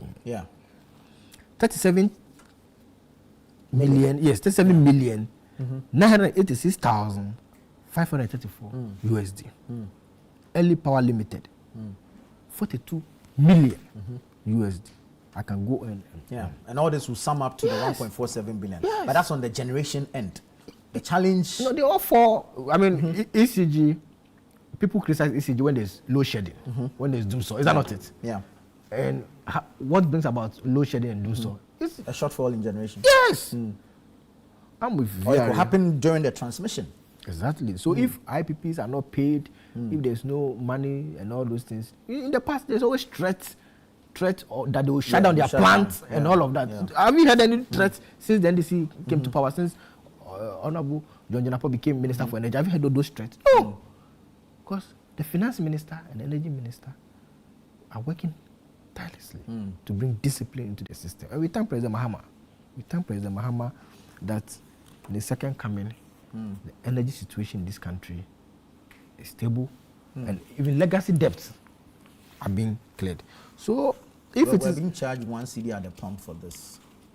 Oh, but if you look at the current economic situation, if you look at the amount we used to pay for fuel, the exchange rate and all of that, and you are just to pay 1 cedi, I think it's relatively better. If you have to compare, it's relatively better. Sacrifice less to gain more. Of course. That's what governance is about. That's what governance is about. Today we are leaving the IMF. It's been moved to August though. That's what I'm saying. We are leaving this year. No, bottom line. We are leaving IMF this year. That means that those employment cap that was in the system will be taken off, so that there will be more recruitment, there will be more employment, so that the Ghanaian people can benefit. You understand? So basically, I'm happy, but we must always insist and make the point clear that the NDC administration is not selling ECG. It's just the retail end of it that we are calling for private participation. Thank you. Right. Your thoughts on this, and I want us to move away from the politics of all of this and look at the efficient management of the utility. And this tradition of governments appointing MDs not from within the staff of the company, but bringing someone in, giving them their own KPIs. People fall short of these KPIs all the time, but we still continue this practice. Workers who are within with the knowledge and expertise, how come we're not using some of these to give direction to the company? The arguments are there for private participation. So, for example, you're looking at ECG being long associated with inefficiency, high system losses, both technical and commercial, poor revenue collection, mounting debts to power generators. And just to even touch on that, this is not the first time that government had paid off debt in the energy sector. I mean, and so that erroneous impression being created that something exemplary has been What's done. interesting is that similar amounts yeah, was that's what I'm paid saying. in And so, 2024. but what these guys are very good at is the sophistry in communication. And so if we are not very careful, on the cursory it's beautiful. It's beautiful. Then President Mahama has done this and that and that. Then, in the same vein, forgetting to say that within this period, within this 1 year period, utility prices, the only reason why you can make and you can adduce to increase revenue is because you have burdened the Ghanaian people with 15 or 16% increase in utility. 15.47. 16% increase in utility prices. And what do you expect? Can you imagine having a 16% increase in your rates and all of that, and then your revenue dipping? You'll be calling for the head of Bernard and Co. Is that not the case? True. You understand? So sometimes, you see, there are very intelligent people in this country. You know, you can do the sophistry and the communication and all of that. But the reality is that it is nothing, spectacular. Then you have placed a 1 cedi levy on petroleum to pay for the debt, which is, it's a public policy position that's been taken by government and everything as to being able to evaluate its impact. It's either based on a long term or medium term. We'll be here one day to do that. Do you understand what I'm saying? So sometimes, when you listen, so if you're not careful, when you hear it for the very first time, you say, wow. But that is the reality on the ground, right? And so for me, when we have these conversations, he made allusions to PDS. I've heard commentary from even the Honorable Minister making assertions to the fact that in principle he felt that PDS was a brilliant idea. And the performance of PDS in that short period in terms of even revenue collection and everything, and the record is there. You understand what I'm saying? There were challenges along the line. I feel that it could have been dealt with properly in a different manner. It wasn't, you understand what I'm saying? Because even the issue of PDS predated the NPP Akufo-Addo's administration. The process was started under President John Mahama. So sometimes when we have these conversations and all of that, let's sort of credit ourselves with a bit more intellect. You know what I'm saying? But like you're saying, you don't want to invite me into the politics of right. it, right? Prior to that, there was a 5-year period, almost a 4.5-year period where under the NDC administration where Ghanaians experienced what is called doomsday, which has now found its way in the lexicon somewhere. You know what I'm saying? It has. You know what I'm saying? You know what I'm saying? So I'm saying that. All I'm saying is that there are best practices elsewhere. Yeah. I mean, you can sometimes be in an objective manner, listen to the arguments of Pooh and whatever, and they are thinking that there will be some layoffs or there will be challenges with staff and rationalization and all of that. So those are arguments that you can find a certain roundtable and dialogue on. And then also what would sort of inure to the benefit of the entire country. Like what I say, the whole concept of private sector engagement is a matter of best practice. Yeah. Do you understand what I'm saying? Where in other jurisdictions you have the people who generate the power, you have those who distribute, and you have the retail, and even it has even those who transmit. And so that there's a whole concept of customer service and accountability, and even sometimes you can even have a situation where there's competition. Yeah. You understand? So in places where we've lived before, you have next gen, you have this, you have that, you have that. You can decide to change.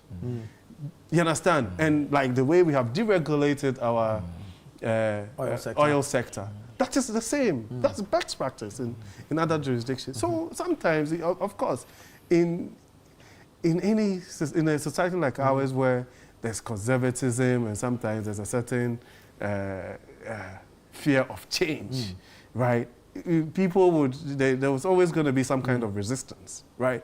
But whilst we're making these decisions, the decisions should not be based just on the concerns of Pooh and TUC and all of this, but what would actually inure, you see, because in the same breath, the TUC would resist increasing utility prices, and the fact that it is not even in tandem with base pay increase, or I mean, it is not consistent with inflation. You understand what I'm saying? So they are also like key, if you like,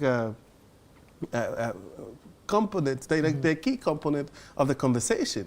That how do we get to a situation where we engender what your concerns are, and make sure that we have an efficient ECG, so that even your concerns of the increase, because you see, the irony of the matter is that the members of the TUC, or the people that TUC represents, are the people who also are playing key roles within that particular sector. Do you understand? So I feel that there's room, there's an opportunity for almost like a dispassionate, clear, conversation as to what would inure in the long term. You know, because sometimes, of course, for any worker, if there's a thought of rationalization or this or that, there will be some level of anxiety. Do you understand? But if we there's a certain level of, or we have some clear rules of engagement as to what this private sector participation involves in all of those things. Really, I don't really think that. Then even this conversation around should somebody from within the ECG or whatever, and you know, it is trite knowledge, you know, and sometimes there are two different schools of thought, and then there are the people who feel that necessarily as significant as an institution as ECG has to be somebody that can wield some political whatever, and then the other school of thought says that there's too much political interference in the role, you know. But again, these are decisions that are supposed to be looked at properly as to how this thing can even impact. So, you know, there are people, and it's also a function of our transition, right? We have a transition act. That some of it, as far as I'm concerned, in any modern democracy, it's ridiculous. You know what I'm saying? There are institutions that, by virtue of how we run our country, that are actually demobilized for a year. By the time the president appoints an acting CEO, the board is put together and all of that. What kind of ridiculous system is that? Yeah, that's what I'm saying. So as even we mature as a democrat, we have to look into this. How is it the case that you're going to your dentist? Can you imagine that a government changes power and then your dentist is changed, and when you go there, there's a carpenter standing there? Is that what happens? No, I'm just saying that. Is that what happens? I'm just saying. I'm just using analogy. It's a very crude analogy. But all I'm saying is that there are certain institutions, there are certain key that should not be left with the willingly, what do you call it, of political office. You understand what I'm saying? Just because, like, energy, health, these are not things that you play around with. So there should be a secure tenure. If it's 10 years, it's 10 years. No, not necessarily. You see, that's what I'm saying. If you go to, I'll use the UK as an example, just because by virtue.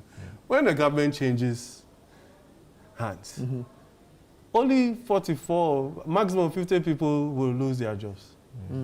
In our jurisdiction, 7,000, 8,000. Just imagine how you're able to. Isn't it because of the appointing authority? But that is the point. That is why. That is some of the work that the CRC, the Constitutional Review Commission, is even trying to do and all that. So in a case where somebody is let's say MD of Ghana Gas or whatever, or a Gridco or something. I mean, once the tenure expires. And your tenure of office is tied to the tenure of the political party. There's proper handing over and all of those things after. Then you go. If the appointing authority deems it fits to retain you, they retain. If they don't, they would go through a process and bring somebody else. Do you know what I'm saying? But in a situation where you have a transition that sometimes, demobilizes entire boards, right? And the challenge, you listen to the Public Accounts Committee hearings. You have a situation where there's no board, there's an acting CEO, they make decisions, and that has to be ratified by a board that will come later. Months after. And then there are either infractions or there are issues that... Normally, when there's no governing board, the chief executive reports to the sector minister. Right. That's the government. That's one. But that's what I'm saying. That. So you would go into the PAC issues and you realize that a lot of the issues would have happened when there were no boards. There was no boards. There's no. You understand? So we can fix that. I don't think this is rocket science. And we can use best practices elsewhere. I used to work for an institution that used to say that copy with pride. Making so we don't reinvent the wheel. It's a Chinese institution. No. It's a very, very reputable. You understand? It's a Chinese institution. The Chinese are good at that. Right. Copy with pride, and so that you're not reinventing the wheel. Right? And then the system will run smoothly. Once the person, the tenure expires in another jurisdiction, you put together, you have your Public Service Commission and all of that. They will do another interview or whatever. They will validate their credentials and they move on. Do you understand what I'm saying? But in this country, we've even brought it down to somebody is even a receptionist somewhere, and they were employed in September in so and party. The party comes into the same 24. Let me explain something to you. The guys who claimed that they were going to do a 24-hour economy and everything and gave 3 shifts are sacking receptionists. I see, that's what we tend. Some of us tend to blame you politicians because very casual. But let me just make a point. You see, employment has to do with budgeting. When you recruit people after an election, let's say you recruit somebody before. Nobody was recruited after election. This year will mark my 10 years in the public service. I've been with the Youth Employment Agency for 10 years. I'm telling you that in some institutions, recruitment were done after the election. After December 7th? Yes. Recruitments were done after December 7th. That is not even an issue for me. But the point is, you must tie recruitment to budgets. The budget. Today, when you write to Public Service Commission that you want to even do promotion, they will ask you, has your institution budgeted for the promotion. Yes, I mean, make provision for it because those promotions have financial ramification on the institution. True. So when you employ people on December 14th or 15th, when you know you are handing over in 2 weeks, January 7th, are you being fair? Do you remember the single spine? At the time President Kufuor was leaving, the single spine stuff was signed. Workers themselves went to Professor Mills and said that you should hold on for 1 year. That they know that the previous government was just trying to burden the incoming government. So workers who are beneficiaries went to Professor Mills and begged him. Which workers? Oh, we're in this country. He knows this. You know, I know you speak to facts. Yeah, it was in the news. Yes, It was in the news. Yes, It was in workers the went to news. Professor Mills and said, But news that was generated by Wanda and his people. Oh, Eric. But Then you were in the UK. I know. You know, we have been struggling. Do you know how long I've been in this country? You were in the UK, Bogger. So you there. So you see, workers went to Professor Mills and said, look, this is a new government. Please take it easy, settle down, then you can now implement the single spine. And then Professor Mills acted in good faith. So what I'm trying to say is that recruitment in this sector is not bad, but there should be financial provision for such recruitment. So if you want to make the argument very casual, oh, they are second reception. Yeah, you see, that is not the case. The case is the time of the recruitment. The time of the recruitment is key and crucial. You just indicated that. I'm not trying to even personalize this conversation. You just indicated that you have been with the Youth Employment Agencies for how long? For 10 years. For 10 years, which means that it straddled an MPP administration. Yes, I'm a right. So the whole concept of, consistency and fairness is important. I was recruited in December. No, but that is. But there are people. There are examples of people who these things were done to, and then how to actually call them back. Right. I mean, how do you, for example, withdraw the contract of a nurse or a doctor? Just because there's a group of Ghana workers. Yeah, you know what I'm saying. And for me, I mean, sometimes again, so you see, when not a lot of these things are not politics. True. And you see, the tendency for politicians is that sometimes we make these decisions without looking at it from even a social cohesion standpoint. Somebody has gone to nursing training for 3-4 years or so, right? They are renting a house in Oyarifa or Medina or wherever. They are commuting for 12 months. You don't even pay them and all of that. Then all of a sudden you say that, oh, because NDC is in government, all of a sudden you found rational decisions to take them off. They have a small daughter or they are looking after their family. So some of these things, I mean, and we do that to ourselves because as far as we are concerned, there's another set of people. There's many jobs. Exactly. Who are going to still back us. You understand? In this conversation that we are having, you have MPP people sending messages for Eric Chum. You have, you understand what I'm saying? So sometimes when we are making these decisions, we don't actually look at it from, this is a Ghanaian term, a human face perspective. And then we make it willingly and then get away with it because we are in government. But you see, these things, this goodwill that you have as a government, it dissipates with time. Indeed. With time, the dissonance will set in. If you work you understand what I'm saying? People appreciate you more if you work well. For the first time, the government has gone 1 year without any scandal. Yes. Do you speak? Without an exposed scandal. Do you speak? I can understand. You understand? I can understand. So the Ghana man will say beer water. Yeah, here we do. Beer water. Thank you so much, gentlemen. Thank you so much. This has been an interesting conversation. I have 2 quick messages and then we'll run out of here. This one says, I'm surprised by the sudden suspension. I don't think he's been suspended yet. Instead, the party should engage him as a resource person to explain the fake MPP he talks about rather than threatening him. Now you engage the media instead of him to meet the disciplinary committee. I totally agree with him that the party is now fake. How can someone like Frimpong Boateng not be able to express himself when they were the people who stood and formed the party? This is from Hudu Salia. This one says, good morning, Nana. POO's rejection of ECG and NEDCO privatization is a defense of national assets, jobs, and consumer protection. Evidence shows ECG can improve through internal reforms, not privatization, making restructuring the smarter path rather than handing control to private interest. Yet, as Ghanaians struggle with the 1 cedi fuel levy and rising electricity and water tariffs, campaign promises to reduce the cost of living ring hollow. The real issues is not ownership, but accountability, efficiency, and protecting citizens from paying more while getting less. This one says a very good morning to the Honorable Samuel Abu-Jinapo and his beautiful. Hey, you put the worry. Abu Safianu from Damango, we hear you. Thank you so much for your message. Thank you to everyone that tuned in. I am Nanatu Boateng. Don't go away. The show continues after this.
Life is a celebration of moments. Big and small. The sun is scorching, I'm feeling the heat. With Piva Drink, every moment becomes a refreshing celebration. From the beach to your home, in every corner of your world. Piva Drink at a burst of refreshment. Give me Piva cocktail and tangerine.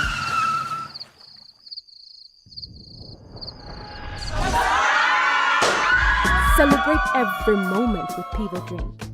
Refreshment for every occasion. Piva Drink, a taste you will love. P for Piva. This advert is FDA approved. Budia, say dear, Yasi Konanim Yankasa, Enti, Kanena Bosili, Madame Yashem, Nina, Akem, Anas Boy Enterprise, SMN Control say, what's you fear ye? We hear POP ceiling Papa, with many design, plasterboard installation, TV unit design, a Cassian Kitwa, and Italian Ahudwina, Obekeni needs Ediamo, Afi, was Sansuya painting, into a Dambia was here, for Fred Anas Boy Enterprise. You will paint in the comma, Ediamo, Afi, window designs bia. Ya ni nyina bi e bia na wo dwen se wo besi fie na fie na wo besi en so no wo hia de so bi mada Anas Boy Enterprise ST say residential and commercial construction afi we renovation and remodeling surveying bia open no obe ne kama e de ama afi architectural design say ko twi ko brema bae and drawing plans wo be ne neat e de ama menua berema ma me kan for Anas Boy Enterprise and for ma e say wonim de na ne nsa no ye fe come on enti sa open ne ma mabobo so nyina Ejumadia, Anas Boy Enterprise, no show needs, located Anas Boy Enterprise, our Tantra Hill, Amasamai, Ani Ablikuma, Canada Junction, Saopin Shimwa, Fred, 034 611 3461. Anas Boy Enterprise, Willimte, Ankasa.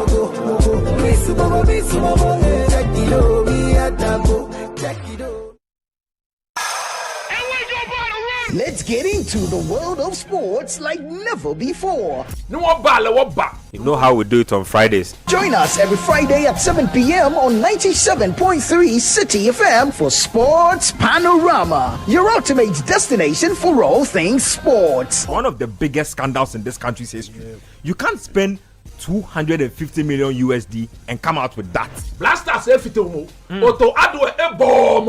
From the thrill of association football to the excitement of basketball, tennis, athletics, and even emerging sports, we cover it all. Whether it's the Premier League or the latest NBA showdown, we bring you the stories behind the stars. Getting an opportunity to become a national team coach, he should understand the politics around football. And don't miss the prayer of the rabbi.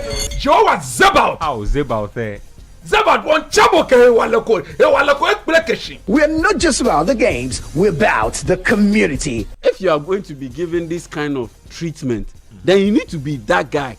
When I look at him play, He's not it. Or when it's time for Don't Call Me. Moria picky, picky. No, Join the conversation as we connect with fans across the country and beyond. Want the latest updates? Send us your thoughts and we'll feature your comments live on air. And remember, we like to hear your predictions for matches and your thoughts in general. Think you know who's going to win? Let us know. Big shout outs to my YouTube people. Tune in every Friday at 7 p.m. only on 97.3 City FM. Sports Panorama, where sports come alive. Me can man be money your Kofi Adam no my coming. Matwale, man ke like no yane. Meneke. Fe won shako ba club fe ke DJ. Ni wo hia ka wo she. Ye Yesu gba mi. Amen. Sports Panorama, your weekly sports fix. Don't miss out on the action. Sports Panorama. Catch the excitement every Friday.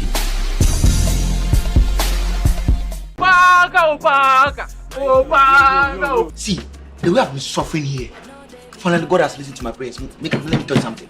This interview I come to do, if you not get me, man, Ayuba already there. I did vipers Ayuba. I want a nice looking lady.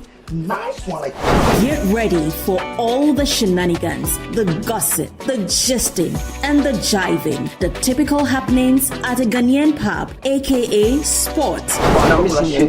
Everything was sauce. Charlie, this one no sauce fishing. So good. I see the girl she dey feel me. Hey, but just now as they bring the truth. Some scene really happy for the counter back there, man. No, the girl I'm here with these guys trying to prepare a surprise proposal party for you. And you are here chilling with this guy. Don't miss this fun and engaging TV series, Junction 5, on Wednesday at 7:30 p.m. only on Channel 1 TV.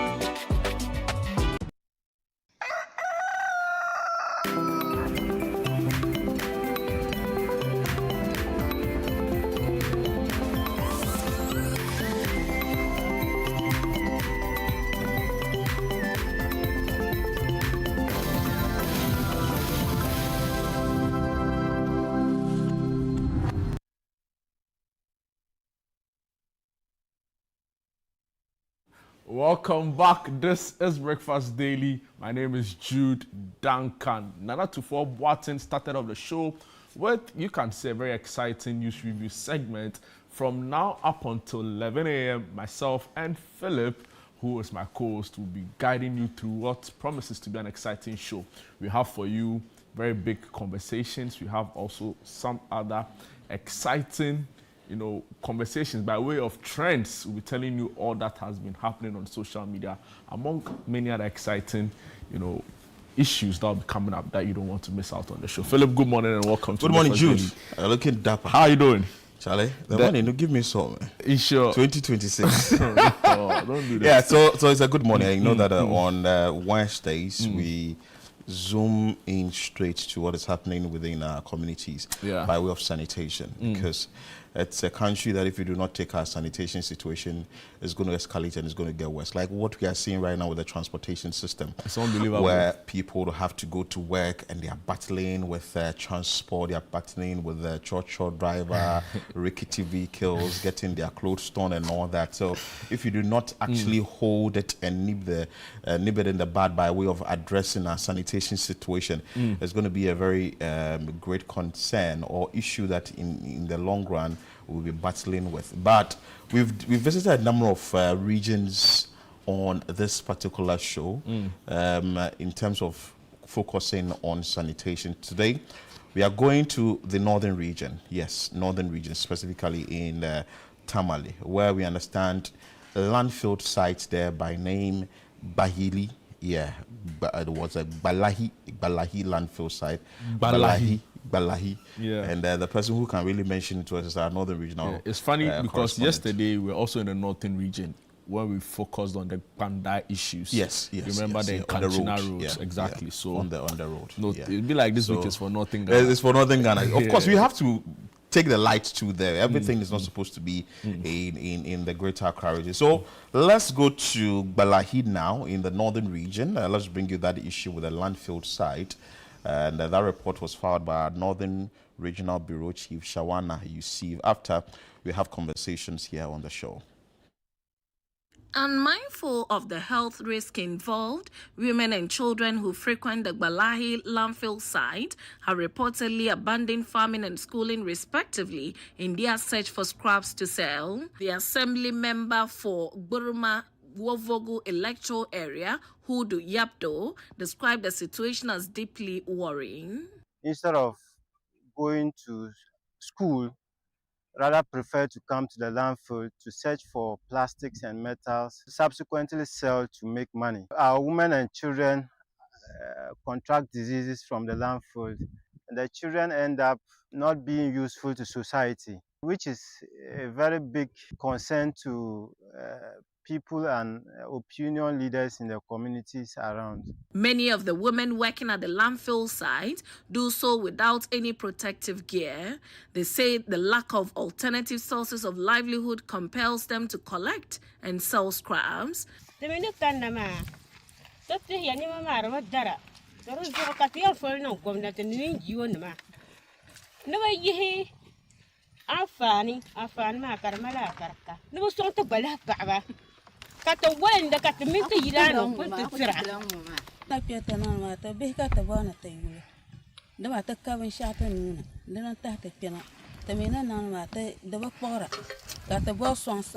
Another scrap picker, Madame Memunatu, says the market for plastic has declined sharply, with no sales recorded over the past 6 months. According to her, their major buyer shut down following a devastating fire that destroyed his factory.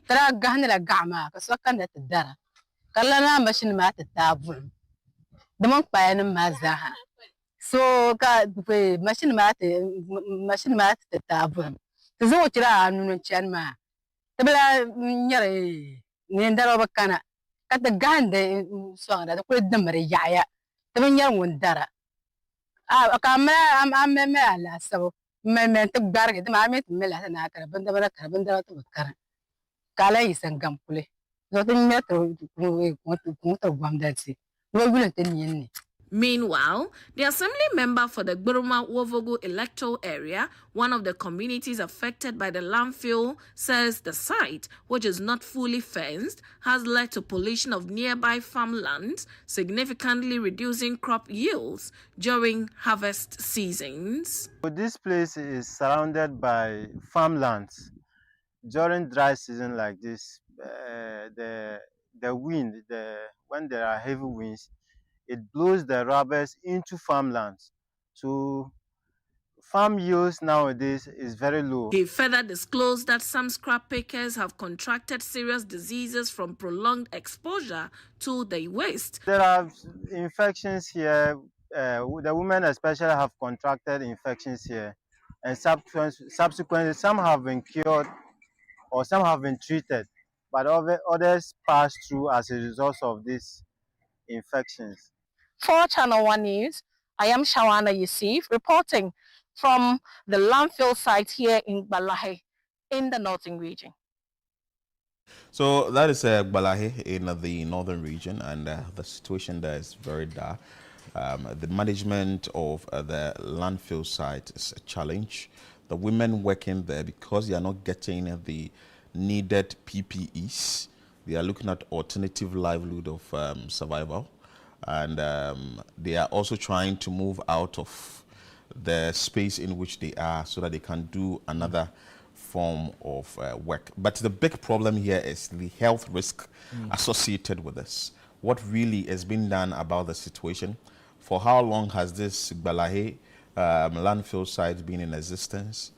We know that for landfill sites, there are supposed to be measures being put in place to ensure that the place is well kept so that people will not bear the brunt of whatever health condition or health risk it will pose, among other things. But this is not what we are seeing on the ground. It may also be that the funds that are supposed to be pushed in there to ensure that the people who are doing the work do their work well is also not being given. Because if you are not giving me the needed amount for me to do the work, certainly there's going to be a gap in there.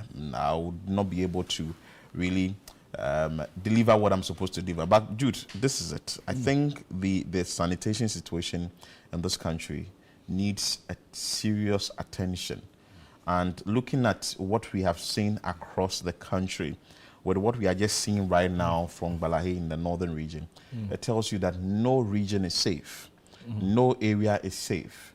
Every space in the country needs attention when it comes to sanitation. But we'll be getting connected to some of the authorities shortly. But quickly, let me pick your thoughts on this, Jude, before we get in touch with the authorities. Clearly, you know, when some of these things happen, the most vulnerable when it comes to the issues or the risks associated are, of course, women and children. But the point is that successive governments have failed to tap into the enormous potential of waste. Why do I say so? Because we really also in other countries where waste of this nature is being recycled into other valuable raw materials. And waste is gold, actually, in other energy. countries. Exactly.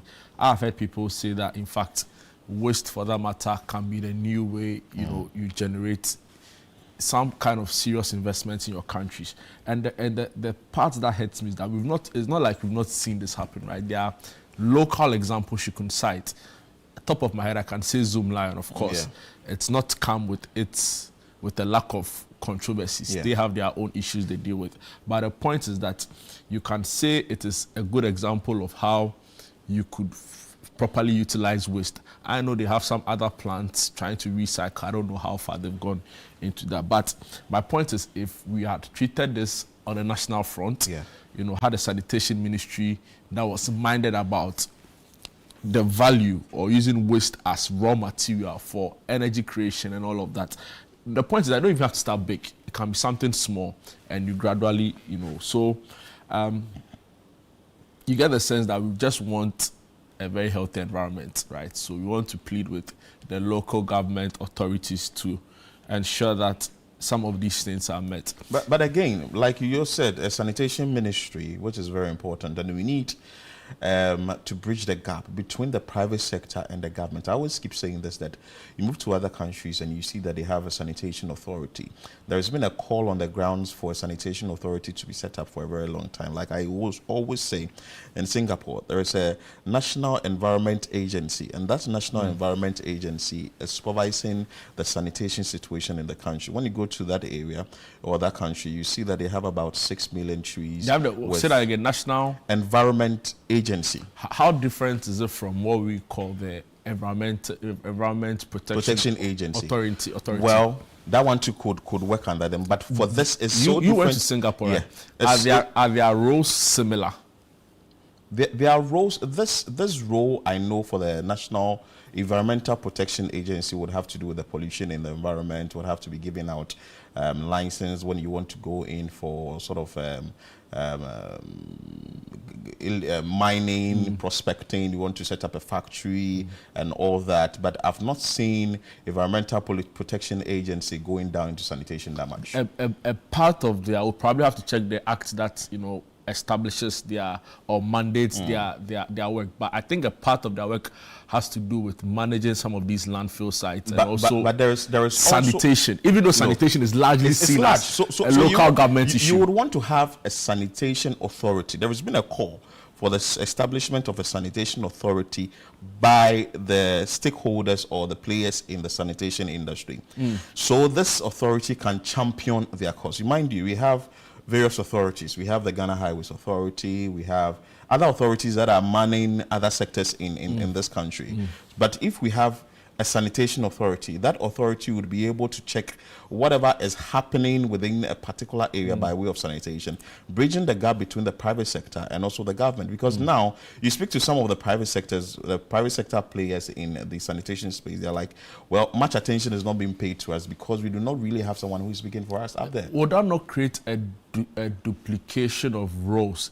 In the sense that we know that that sanitation issues are local. Yes. Right. So if you are going to create an authority, and we know the cost that comes with it, are even ready for we know, but the burden that is going to give the structure well. Because if it's not right that it should be set up, I'm not sure that the stakeholders within the sanitation space will qualify. But maybe we'll have a broader conversation about it later on the show. But let's zoom into what we are talking about at the Balahi landfill site. Shawana, good morning. Hi, good morning. Good morning, Jude. Good morning as well. We want to find out from you, the Balahi landfill site. Tell us exactly where it's located within the northern region, and also for how long it's been in existence. Okay, thank you very much, Philip. So the Gbalahi landfill site has been in existence for decades. That is the major source of waste disposal, both liquid and solid, for the larger Tamale area, including people from Tolong. I understand all the way in Yankbala, Tolong, Kumbungu, they all come all the way to Gbalahi to dump their waste if the need be. And this is both liquid and solid. So, and what in recent times, okay, so you asked where it's located. The Gbalahi landfill site is located within the Tamale North constituency. That is the area of Honorable Soini. And if it comes to the assembly, is under the Sanarigu Municipal Assembly. Yes, it is. If you want the area-wise, it's right after Taha, and when you head towards the Snit Flat area, that is where the Gbalahi Chiefs compound is. And we've been depositing refuse here for so many years now. Both Tamale, Tolong, Kumbungu, Savalugu, all the waste that they generate ends up there if they don't find any way to, dispose it off in their various communities, burning through burning, which mostly is not encouraged. What you see over there are heaps of refuse that has been there for ages. Just a few years ago, the Jospon Group came up with a processing plant at the Gbalahi landfill site. But what we understand and what we pick, though we didn't get authorities to speak to us on record, is that they don't treat or they don't use any of this waste that has been on the landfill sites for so many years. What they accept in are new refuse that comes in. So if they bring all the rubbish from town today, if it goes straight to the processing area, they will gladly take it, they will process it, they will sort it, and do whatever they need to do with it. But unfortunately, the other part of the story has to do with people who rely greatly on this waste to make ends meet, to take care of their families, their children, especially their school needs and all that there is. So that is a little background about the Gbalahi landfill site, and what you just saw in the video, in the story, tells you the daily hustle of women and children so far as the issue of waste management is concerned. What we understand is that most of these trucks that brings the waste to the landfill area don't even, they kind of negotiate with these women to help them to be able to get something to sell to make ends meet. Hence, because of that, they don't send it to the processing plants where it is actually, where it would actually have been used for some other purposes.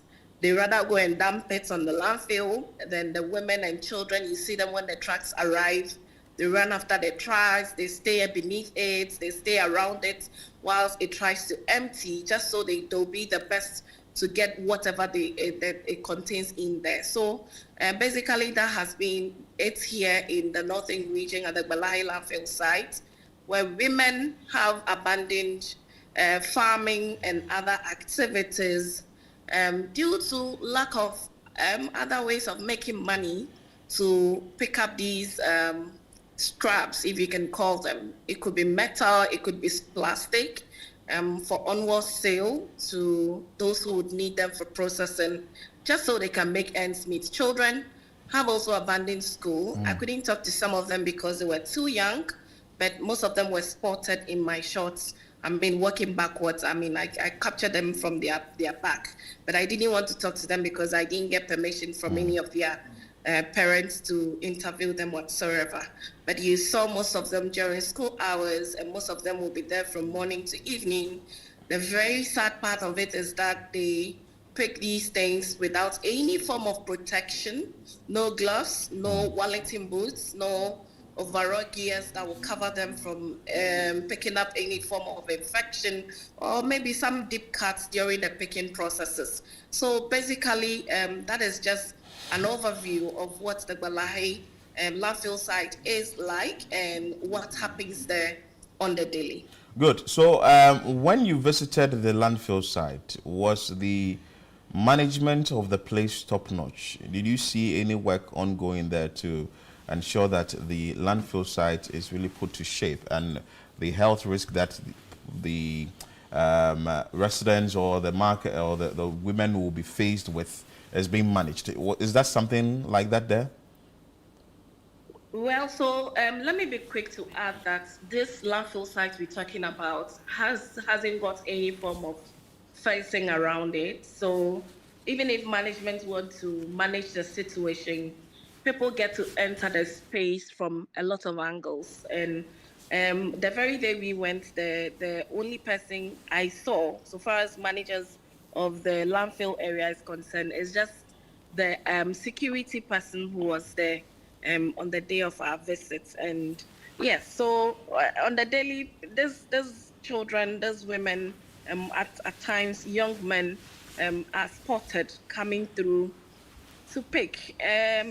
What else can you tell them so far as hygiene is concerned, so far as taking care of themselves is concerned whilst picking?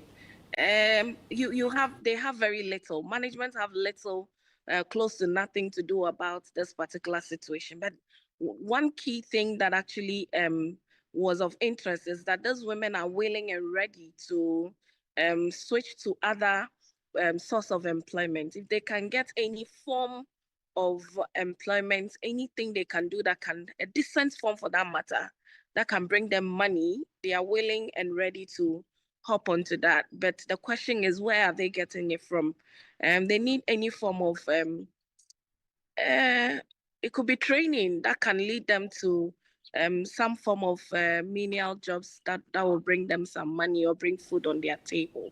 They are open to that. But as it stands currently, sadly, I spotted one of the women we spoke to was a pregnant woman. And she tells us that it's not actually easy. The day I actually got there, the temperature level around the landfill site was quite different. My phone kept giving me a notice that temperature too high, it has to cool before I continue. And that is because there is a lot of burning going on around on the landfill site. And then, yes, the heat in that area is really bad. Wow. But these women have no option. And according to them, they've been picking for over 6 months now. Nobody comes to buy. Their major buyer, who they were so certain used to come some months ago, unfortunately had his factory gutted by fire. And because of that, he doesn't come to purchase the bottles when they pick them. So as it stands, they don't have buyers. They just go there every day to pick and keep, with the hope that one day somebody will just come to their aid and say, hey, I'm buying these bottles, how much is it? And then they are available to be sold. But as it stands, they are just doing all this with no hope in sight in the first place. So they want something that, some form of job that they can switch to that is more decent and healthy and can bring food on the table on the daily. They tell us that their major concern has to do with their children and their education. And because of that, they can't sit at home, watch these children not go to school because of common chop money, or not go to school because their uniforms are tattered and they don't have books to study. So because of that, they just come out on the daily to try to make ends meet. All right, Shawana, you'll still be on the line for us. We'll come back to you pretty shortly. But we have on the line Hudu Yabdu, who is an assembly member of the Gberima Wovogu electoral area. Good morning, sir, and welcome to Breakfast Daily. Good morning, Mr. Jude, and Yes. good morning to your viewers as well. Amazing. Can you explain to us, are you aware of this situation you are referring to in the Bahali area? And what are assembly members doing about it? Okay, thank you so much for the opportunity. First of all, let me paint a picture of how the place looks like and where it is located properly. The landfill site is an open-air landfill that smolders constantly every day. And to the east of the landfill is the Gumani community, which is a rural community. And to the west is also Balai community. And this landfill that serves the greater Tamale area, popularly called the Balai landfill, has been in existence for the past 20 years. And the issue of management here has been very poor, very, very poor to say. That is what I can say about the landfill. You talk about the fact that it's been in existence for 20 years. I'm listening to my correspondent, Shawana filed a story. We get a sense that the landfill site is, increasingly getting worse with each passing year. My question to you is, are there any measures you've put in place as an assembly to address the concerns, at the landfill site? Yeah, so we've made appeals to authorities to come to the aid of the community by way of maybe fencing the place, because we can't ask the government or the company to relocate the place, because if they locate the place, they have to relocate it to a different place, and it will be a nuisance to others too. So we've been making appeals to authorities to at least fence the place to avoid this issue of women and children entering into the place in search of recyclable materials. And the appeals have fallen on deaf ears. Wow, but Jude, before that, you made mention of the place poorly being managed. From your assessment, what has led to the poor management of the landfill site? To make a point, I will say that since the inception of the landfill, there has been a little effort by managers to take care of the place, because they had a fence wall, and within a short period of time, the fence wall started falling. Within a space of 5 years, the fence wall had already ripped off, leaving the place bare. That has given the women and children the opportunity to troop in every day to look for this recyclable material. Wow. So if someone wants to dump waste there, is it free? Or from what you've seen as the assembly member of that area, is the person charged, or whoever is bringing the container of refuse there, is the person charged? The security at the post will charge, especially these tricycles who come in to dump refuse, a fee, an amount of money. And as I talk to you now, the place is overflowing. It is overflowing into other people's lands and farmlands. Wow. Have you raised concerns to the member of parliament for the area, who, by the way, is a minister of state, in government? Have you reached out to him on these concerns? Yeah, For some time now, I haven't spoken to him, but he's fully aware of the situation because he lives a little over 5 minutes drive away from the place. Yes. Wow. Okay. I think that's okay for Hudu. Yeah. Thank you so much for your time. Thank you so much for your time. And Jude, I like what you just wrote. A quick research on what the EPA can do, right? The EPA has a number of mandates. So some of them, the environmental regulation and enforcement. The EPA also do environmental assessment, impact assessment, review and approves environmental impact assessment for proposal projects. Like I indicated, you're going to have a project or a factory that you have to go to the EPA. The EPA also has a mandate with pollution control and waste management. Exactly. So but relax. There is monitors to monitor and control pollution of air, water, and land, regulate the management, treatment, and disposal of hazardous and solid waste, and also set environmental quality standards and guidelines. It is there, you understand? But with this call, it's an authority that is seriously looking at just sanitation. We know of the National Road Safety Authority. You have gone around with Amaliba. Who's the executive director? Exactly. So their concern is to look at what is happening within the road safety space and what is happening on our roads. You understand? So if we are looking at the sanitation situation, like he indicated, the place was fenced. Eventually, we don't know what has become of the fence. We speak to the waste manager there at the Tamale Metropolitan Assembly soon, and we will ask him questions about what really has gone into the management of this place. Eventually, we speak to the Waste Landfills Company MD as well and find out more details from him.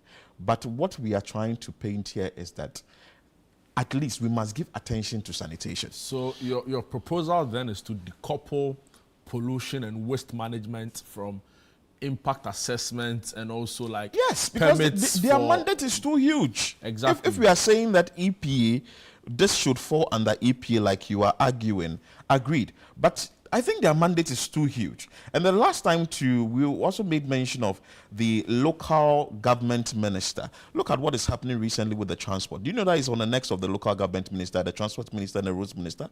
So with the transport sector? You see, again, we'll be interviewing Mr. Martin Aholu, who is head of waste management at the Tamale Metropolitan Assembly. Actually, we should just go to him. Let's just speak to him. Then later we can have conversations. Good morning and welcome, Mr. Aholu. This is Breakfast Daily on Channel One TV. Yeah, good morning to you all. Yes, I trust you. I'm happy to be with you this morning. Great. Except for residents in parts of the northern region, they are not happy with the level of filth with regards to the landfill site, in Bahali.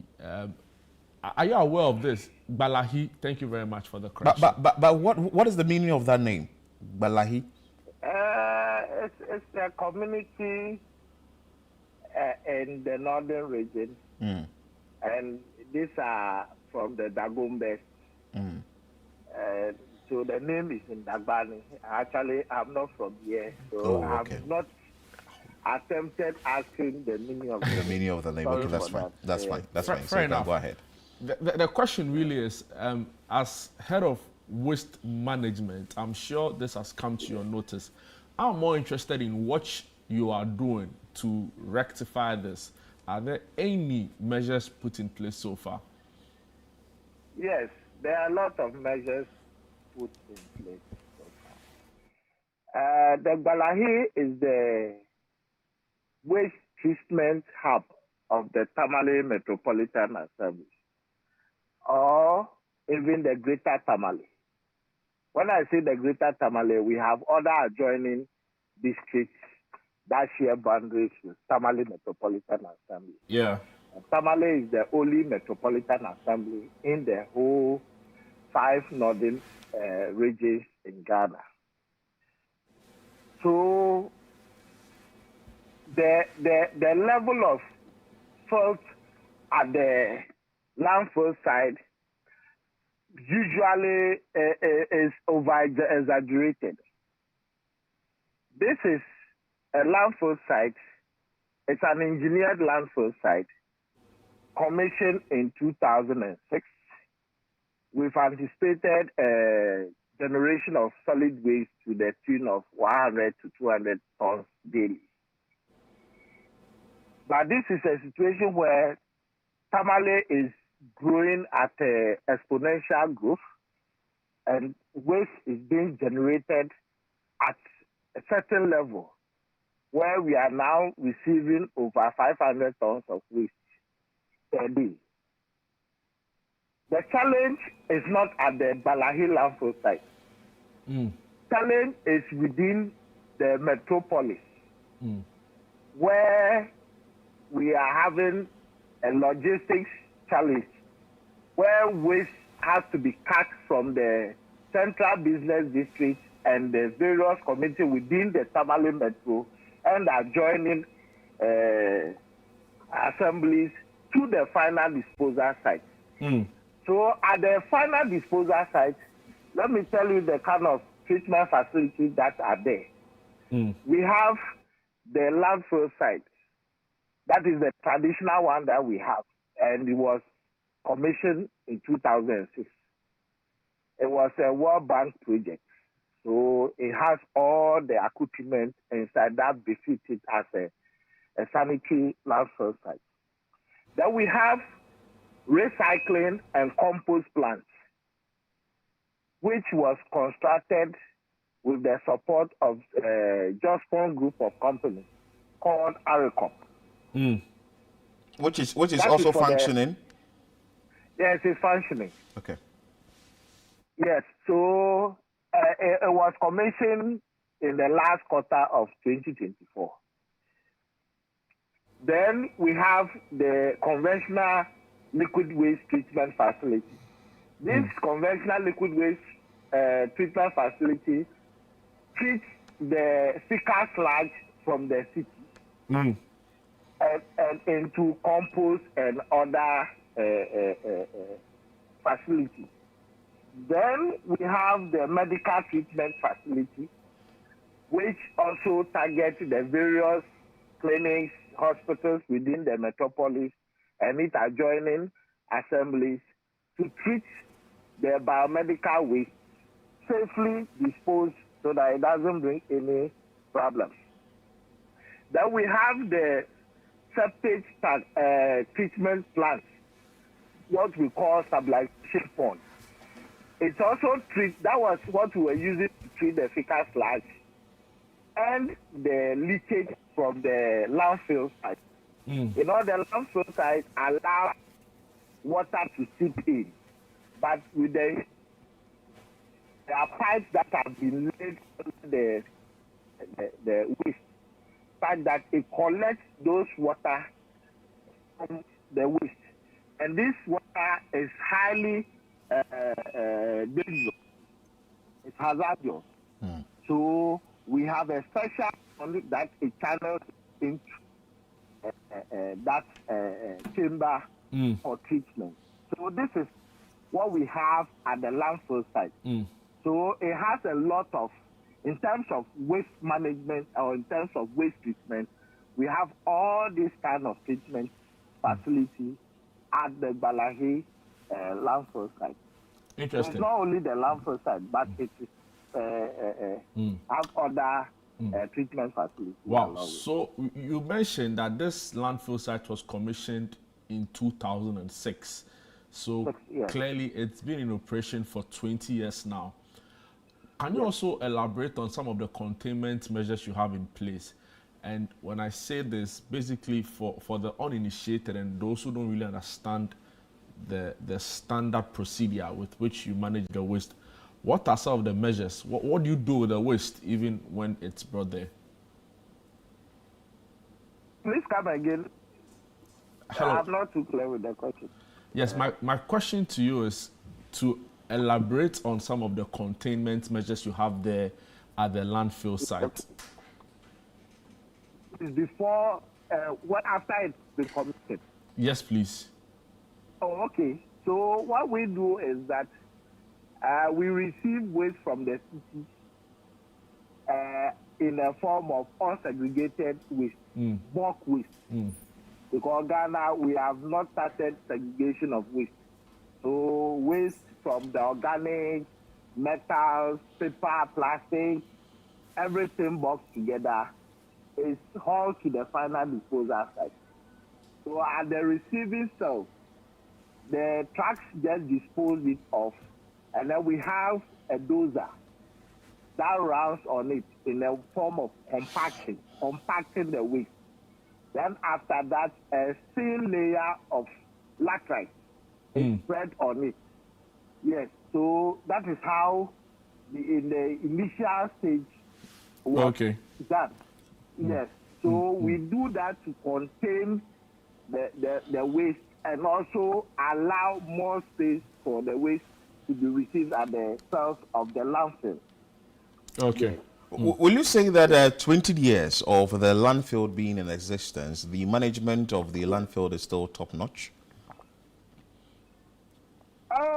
You see, when you talk about waste management and you don't bring in more logistics, you don't bring more sustainable financing, it makes it difficult to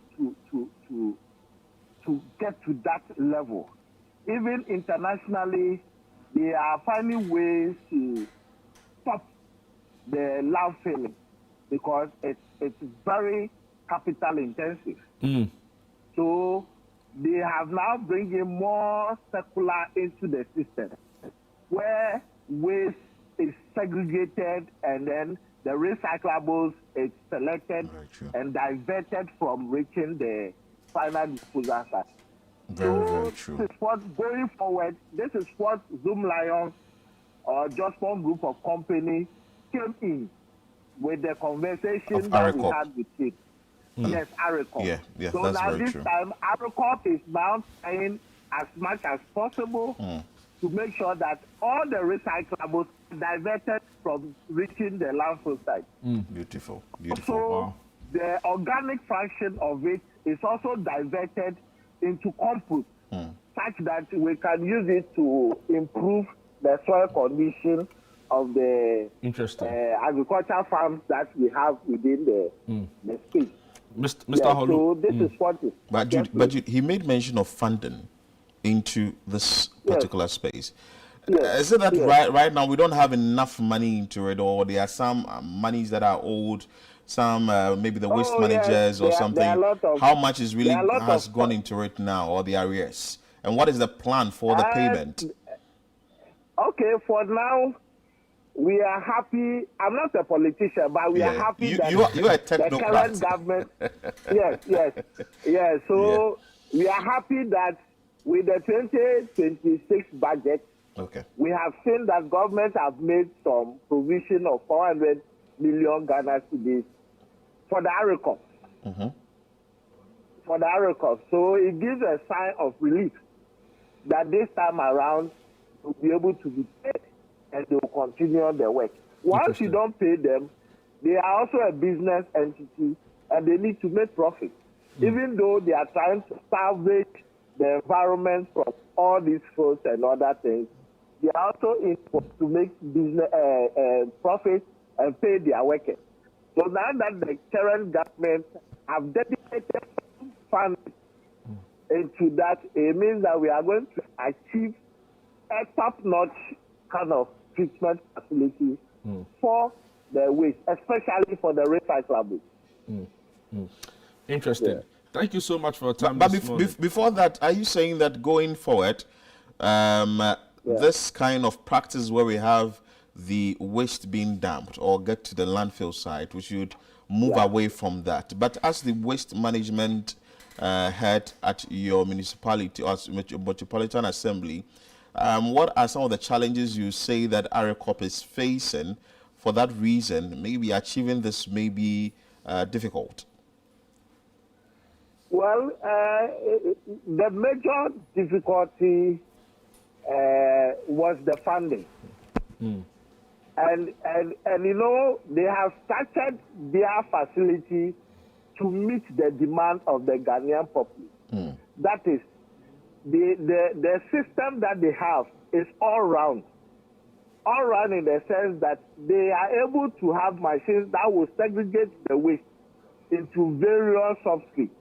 For instance, when you bring a bulk waste, which consists of organics, metal, paper, plastics, sand, and what have you, they have the system that will segregate them into the various streams, such that you'll be able to get, at the end of the day, you will get the organic fraction of the waste that you brought, which will be sent to the compost site for composting. You are able to collect the metals, the cans, and other things into different areas for that one to be sent to the aluminium companies for recycling. You are able to segregate the plastics from their whole bulk waste into a different. The plastics, they have it in grades. We have the HDPE, LDPE, and all these things. We have the light film ones. We have the single-use plastics. All these plastics are segregated on their various grades so that they were able to fix in which company or which recycling company that will receive or be the off-taker of such recyclables. Interesting. So the facility of ARICOP has been suited to the condition of the way Ghanaians dispose of their waste. Wow.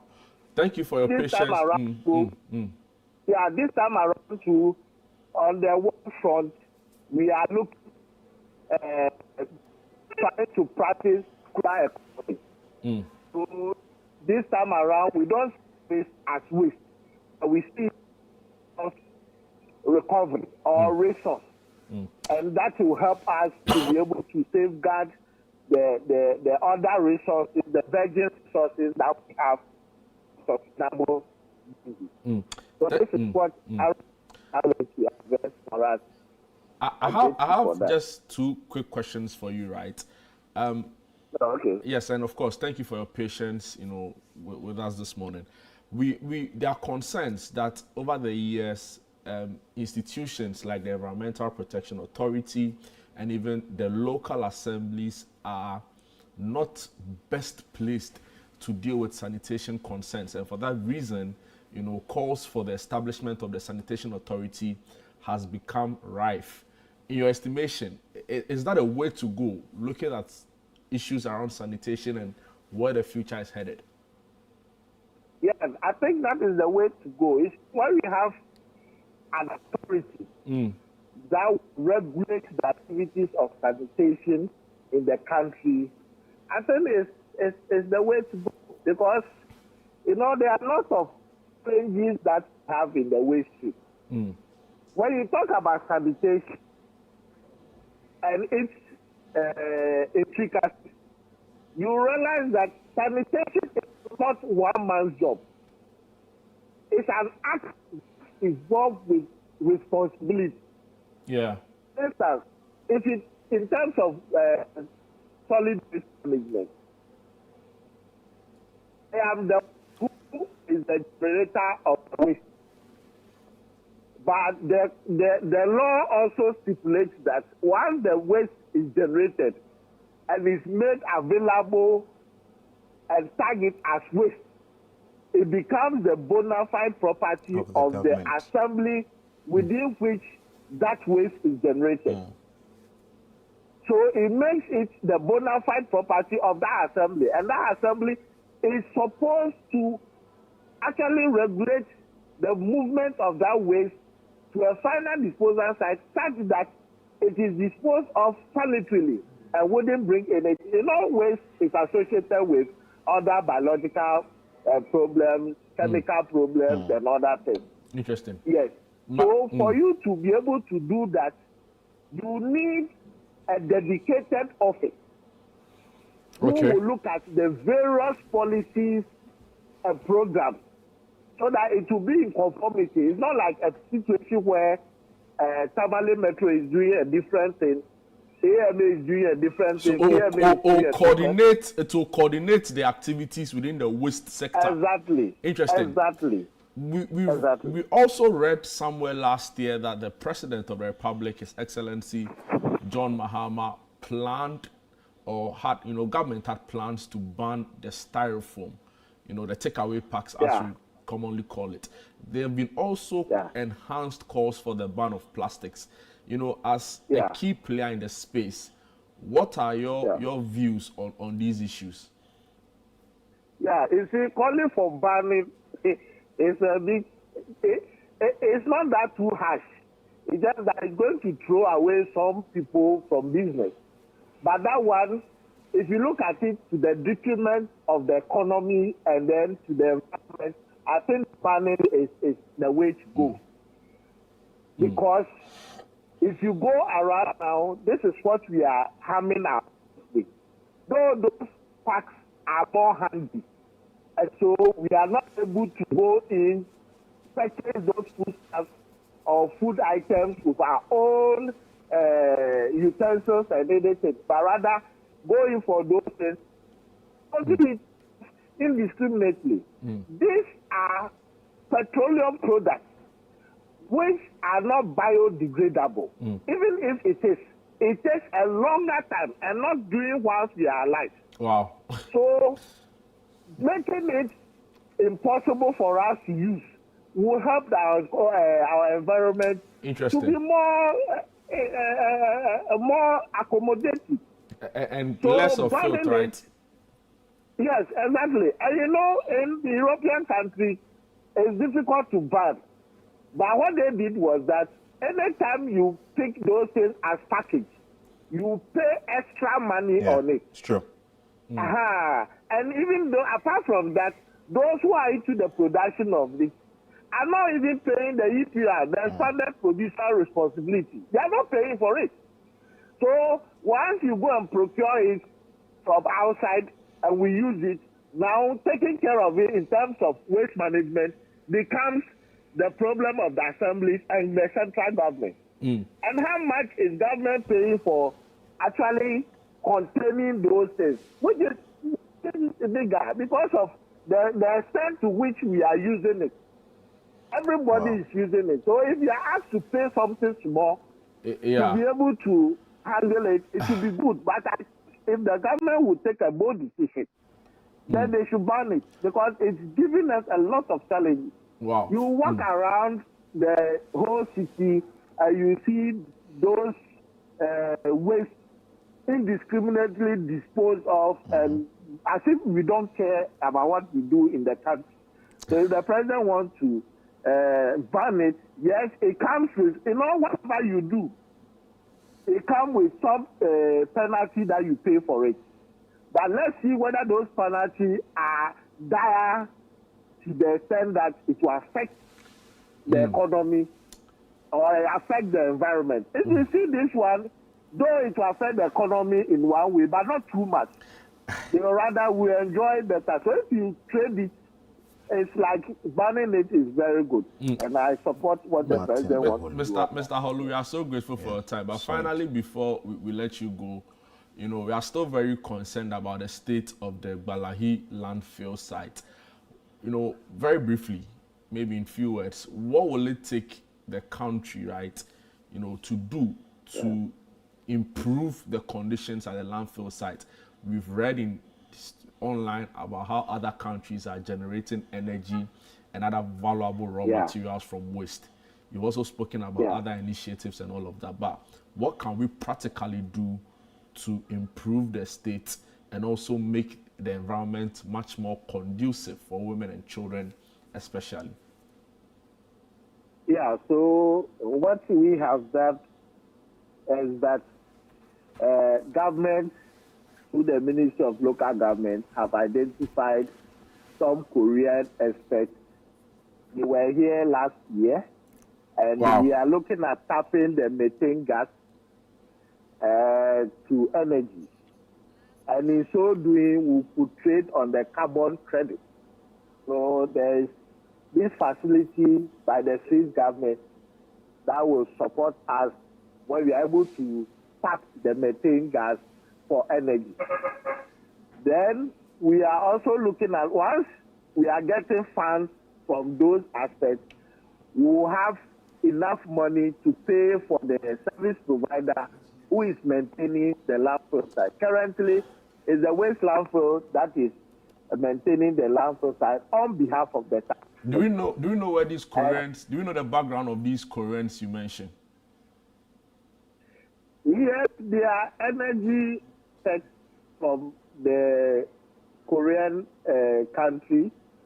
I can share with you their information, and even if you approach the Ministry of Local Government, they will be able to give you full profile of that.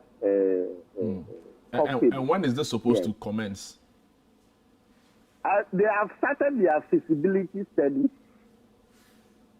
which they were at my end last year, and we were able to assess whether we have enough methane in the cells.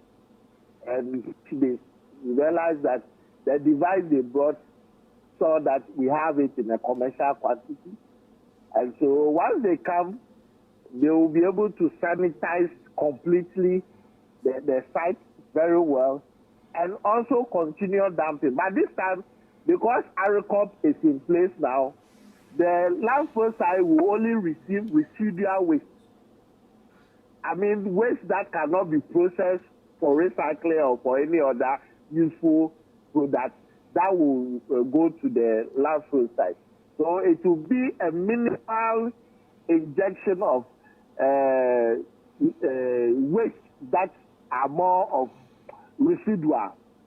Means that we have the chance of new tonnage being received by the landfill site.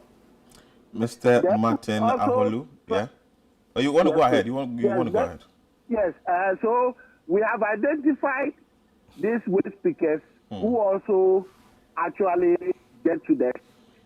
We are about 196 in number. We've been able to form associations for them, and we have actually helped them to register the association at the Registrar General. So they were incorporated into that in the third quarter of last year, 2025. And we have started supporting them in terms of education, training, and process. And this is solely supported by the Ghana National Plastic Action Partnership. And they are supporting us to identify these waste pickers so that we can work with them, integrate them into the formal waste management policy so that we can together work. They are a bit vulnerable when it comes to the kind of job that they do because they are exposed to the chemicals, the biological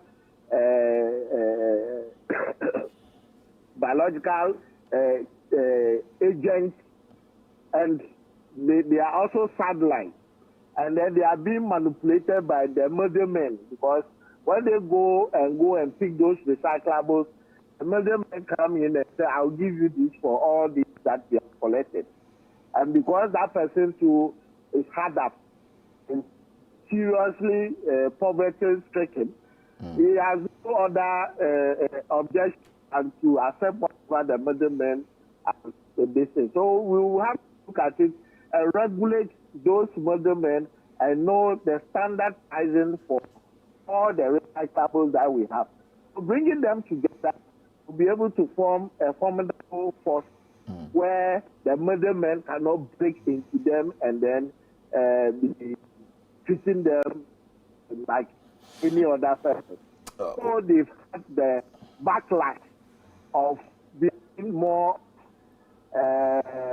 marginalized in the public because of the work they do. But I see them as their critical agents in sanitizing the environment. Okay. And we need to take care of them. Okay. Mr. Martin Aholu, thank you so much for your time. But before you take leave of us, which other sanitation issue will you want us to highlight on in your Metropolitan Assembly or your Metropolis? Because it looks like there are a bit of a lot more sanitation issues in your area. You see, we have constructed drains. Okay. And you know, every improvement of the road system comes with drains. Okay. To allow someone and other place to pass.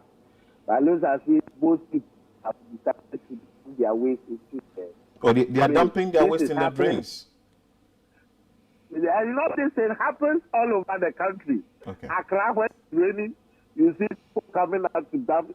And I just want to say that drains are not receptacles for solid waste. They are meant for wastewater that should flow to this thing. So we need support to be able to dislodge or dislodge this waste from the drain.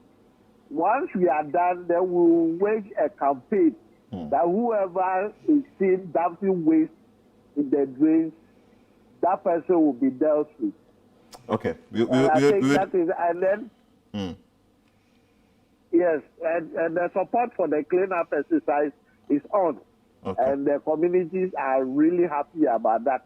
Okay. And we have been doing our regular cleanup exercise. That's and fine. we need to work on the attitude. The attitude is what, because if you're about funding, government can go out, all out, and look for sustainable funding. If it's about the infrastructure, government can go out. And there are top-notch infrastructure facilities that are all over the world that we can tap into. But the only problem we have as Ghanaians is the attitude, the weird attitude towards sanitation. If we are able to be responsible towards sanitation, I think our country will be one of the cleanest countries in the world. Okay, Mr. But Holu. if we decide to look over on that, then we'll still be in the mess. Mr. Holu, thank you so much for your time. He is the head waste management at department at the Tamale Metropolis or Tamale Metropolitan Assembly. I like his submission. We don't have enough time. We would have spoken extensively with him. He admitted that there is funding problem, which the government will address. He also admitted that there is an ARECOP, and that ARECOP is helping in the recycling of the waste, and the residuals in the near future is what is going to land at the landfill site. But he also admitted that there is a need for the National Sanitation Authority. Yeah, he admitted. It was in a question I posed to him as to whether or not, the authorities, the local assemblies are because the local assemblies are overwhelmed. Issues, and he clearly admitted to it. You get the sense that Mr. Martin Aholu is abreast with, the latest trends in the industry. The issue clearly has been funding and how government is able to, it's one thing government making budgetary allocations for, right? There's another thing actually releasing the money for the said sector. So we can only hope that, the government is minded about some of these things, particularly sanitation, because the ripple effects can be quite disastrous. We are talking about the health of the country, and like they say, health is wealth. You can only prosper as a country. And there's population growth as well. Exactly. You can only prosper as a country if your people are healthy and are fit. So I'm sure government, the president, the minister for health, the finance minister, the local government minister is minded about some of these things.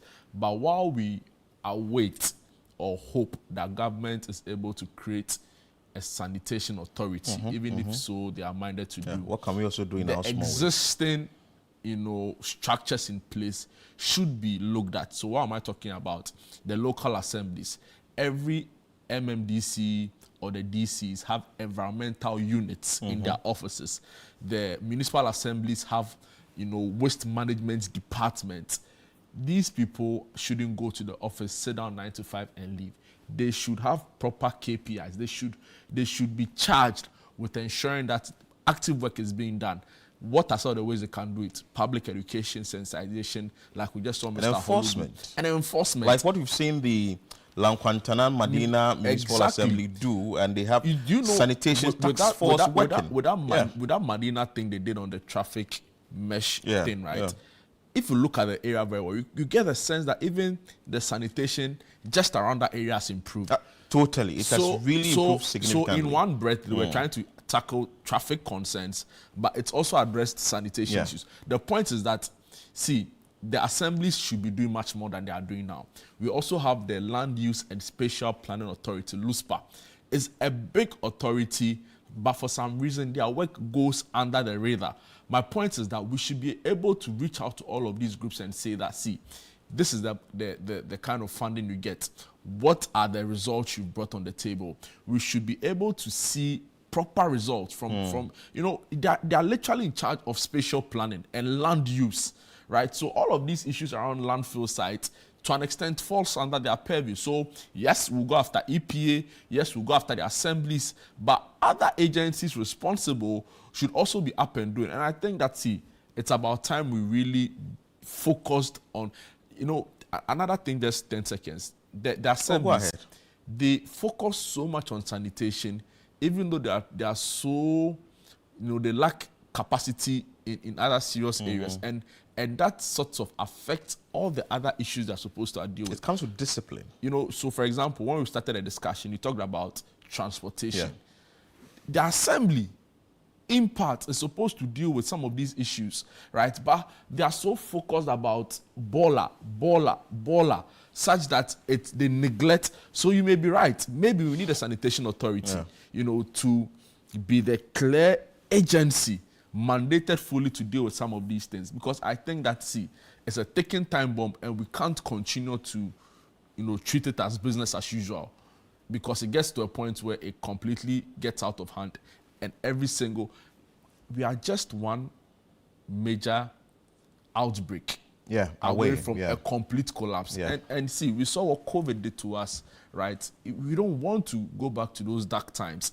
Thankfully, Ebola didn't have such a devastating effect, right? But of course, there's a direct relationship between health, sanitation, and some of these disease outbreaks. So we are pleading that let's be minded about the very important things, and sanitation is one of those important things. So you noticed the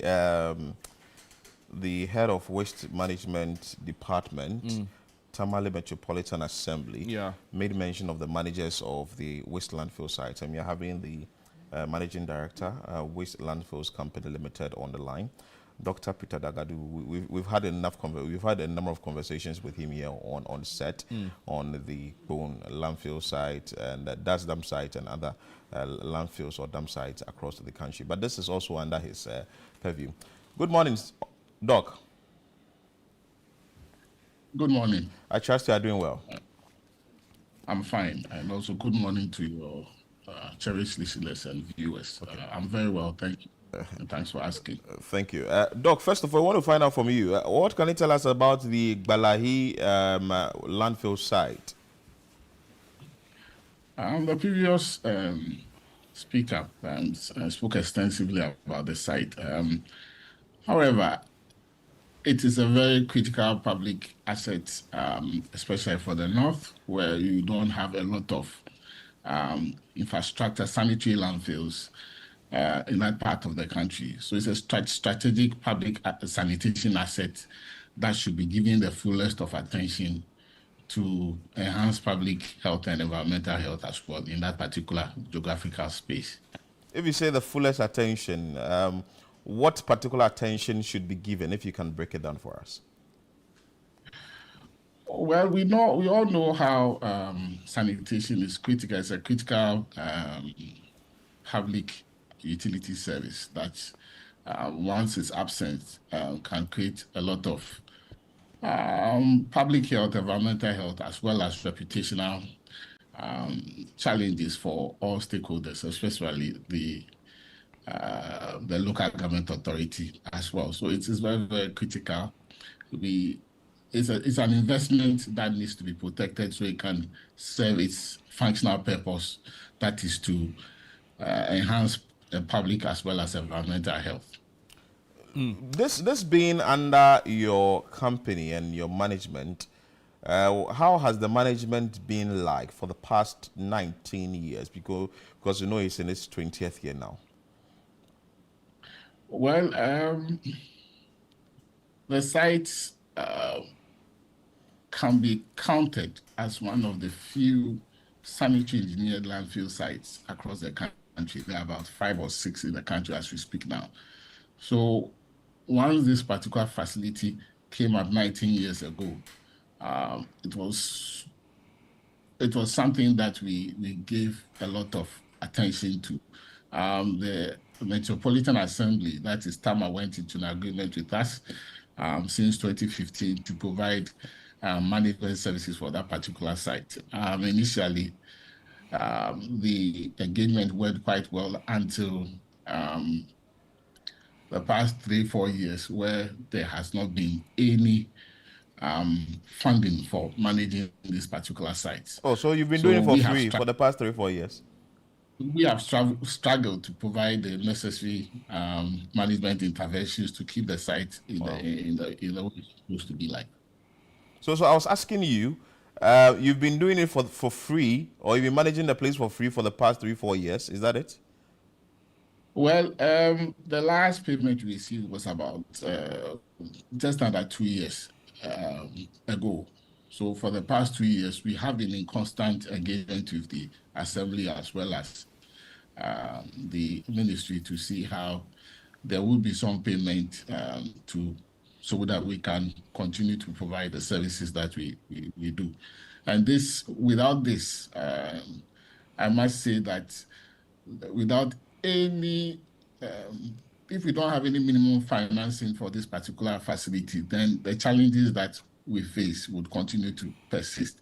And this will have a rippling effect on waste management continuity and other service provisions along the value chain. So that is how the situation is as we speak now. Okay, so if someone should visit the landfill site today, looking at what we are seeing on TV, will you say that the challenges that we are facing, which is having a toll on the management, will persist for a very long time should funding not come in real time? Well, unfortunately, this situation will still persist. What makes it quite comfortable for us now is that we are in the dry season, and in the dry season, we do not have the challenges that we face as compared to the wet season, where it takes the effort required to manage such difficult conditions, require us to pump more resources into the facility. Once in a dry season, the operational controls and environmental controls can easily be managed. So for now, the site relatively is stable, and we can comfortably receive waste within this period. How many men do you have on the grounds at the Gbalahe landfill site under your supervision? Yes, we have a site manager, weighbridge attendant, janitors, we have operators, equipment operators. We have a minimum of 18 staff, 18 to 25 personnel on site. Okay, and before you take leave, I'm sure there'll be other things you'd want to touch on, especially with the funding and also how you are managing this. But have you received any call from government officials or from the government as to plans in the long term and how this particular landfill site is going to be managed so that it runs effectively? Well, we have been in constant engagement. Martin recently have even written again on our behalf to the ministries, together with the Metro Chief Executive. So there has been constant engagement on how to get this issue resolved. There has to be some form of central government funding. There has to be some funding because managing landfill sites normally is beyond the physical space of these the assemblies. It requires a lot of funding to get that done, and unfortunately the assembly hasn't got that much. So it falls on the central government to support, and that is where the problem comes from. Releases from the central government to support takes a lot of time. I really like that. So the central government must support. But my colleague here, Jude Mensah Duncan, was asking, you asked Martin about the National Sanitation Authority. Maybe we want to pose the same question to Dr. Dagadu. He has been in the space for a very long time. So Jude, over to you. Thank you for your time, Doc. You know, the issue really has to do with the different roles by various stakeholders in all of this. There are concerns that the existing structure is not fit for purpose when it comes to managing sanitation in the country. Are you of the view that we need a shift from the norm when it comes to managing sanitation in this country, i.e.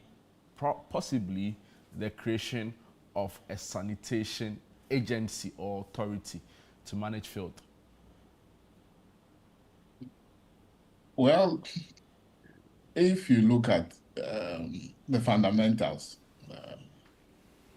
hello, can you hear me? Loud and clear, sir. Yes. Well, the issue about an authority is quite fundamental. It's relevant to any jurisdiction that wants to be intentional about solid waste management or generally waste management. When you look at our neighbors in the Ivory Coast, they have a structure that is similar to a sanitation authority. The Senegalese do. The Lagos State government has, South Africa has, a few other countries that have intentional about solid waste management have this structure in place just to ensure supervision, direct supervision. They have the relevant technical expertise to interface with actors within the space. So it is something that has to be done. And because the topography of waste across the country is changing, there's a need to start thinking regional.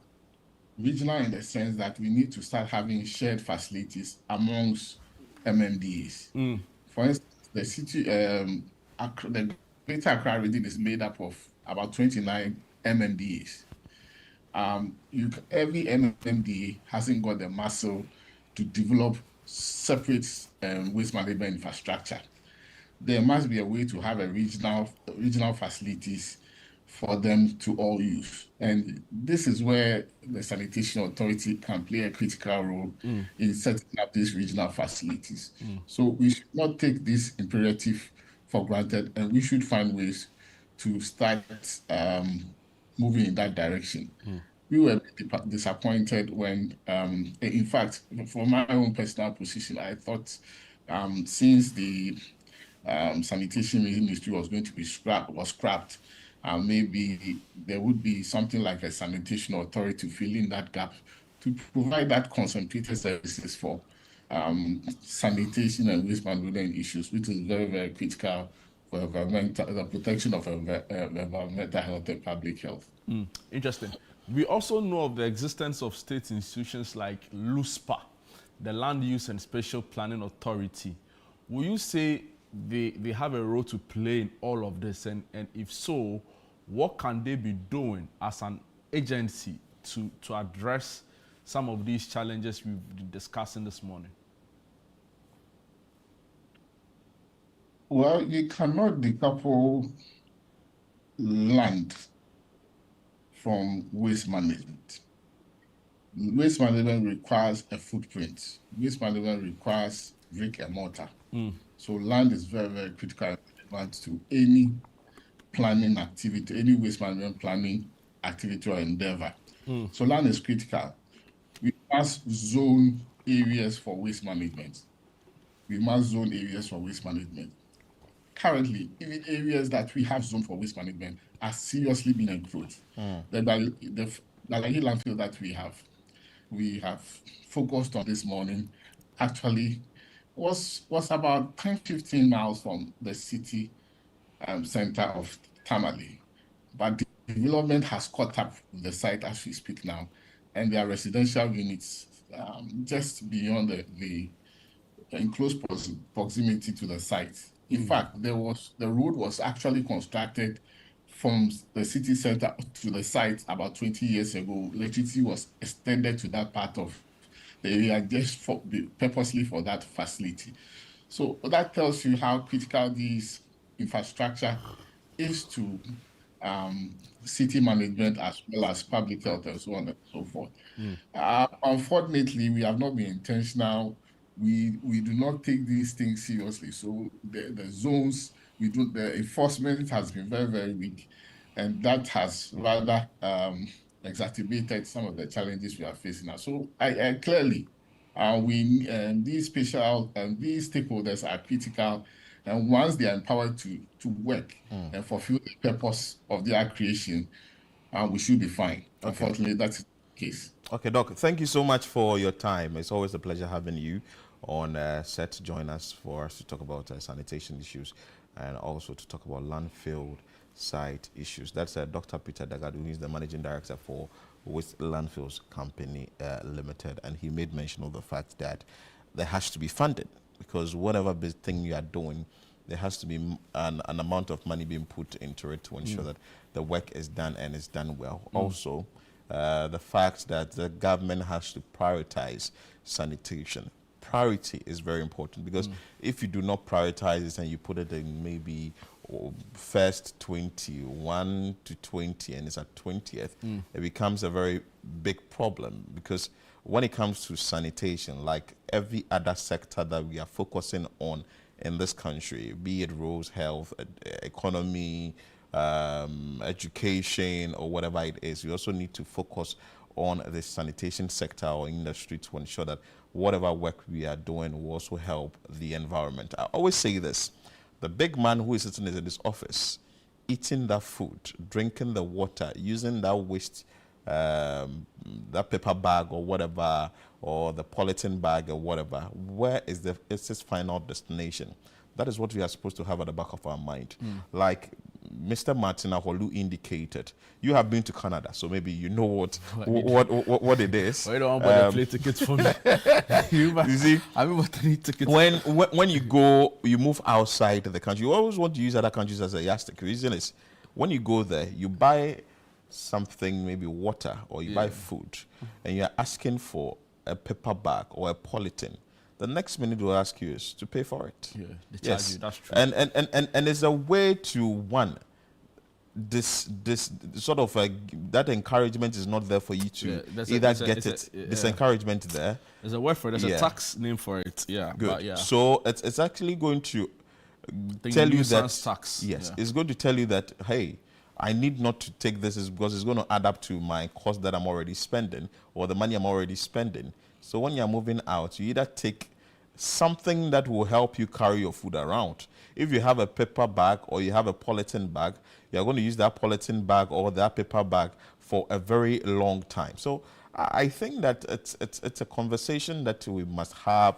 We must sit down. We must talk about the sanitation sector must be prioritized. We just can't look at it and with just one eye and go and sleep, and the next minute we come and say, we want to do this for this industry or this sector, and we go and sleep again. No, it's a very big problem that has to be dealt with in this country. And I think the president has made some moves with the styrofoam thing that you made mention of, that the president was asking for it to be banned, and also some actions that have been taken by the presidency or the government.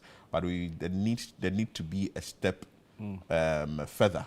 We have to go beyond what we are saying, because as the population increases, whoever thought that the population growth in Tamale is going to be that huge, and eventually it's going to have a toll on our sanitation situation. The population in the Volta region, specifically in its capital city, is going to be huge, and it's going to have a toll on this sanitation situation. Exactly. You go to Ashanti region, Kumasi, we will go there, maybe, and the population has increased. So I like what Bernard Avles said. He said something that you make money where there is chaos. So once there is chaos, you can make money. Yeah, and that can be through the nuisance tax you talk about. Nuisance tax, you are going to buy, you are charging you on that, and or you dump waste indiscriminately, you are being charged for it. You would create an avenue where people can now get their waste from their homes. We've had challenges when it comes to because even right here at Channel 1 TV and City FM, I recall this whole war against indiscipline. Yes. You know, and there was a time after running the campaign for a period. The amount of money we generated. Exactly, the police, you know, so you're right. There are some gains make money to be made from chaos. indiscipline, right? But this is not, okay, it's also indiscipline in the sense that people indiscriminately sometimes also throw around their waste. But Philip, I have just one thing to add to this. All of the ideas, great. Government release funds, it's important. In fact, if not the most important. But we also can't disregard the individual responsibility. Of course, there's supposed to be a behavioral change. There's collective responsibility. All of us as a people, government, society, local assembly, that's collective, right? Then there's also individual in the sense that we need to be responsible for our own way of disposing waste. We should be. There was a video, I think a year or two ago, a very nice plush house in a very, you know, proper community, like Tesano.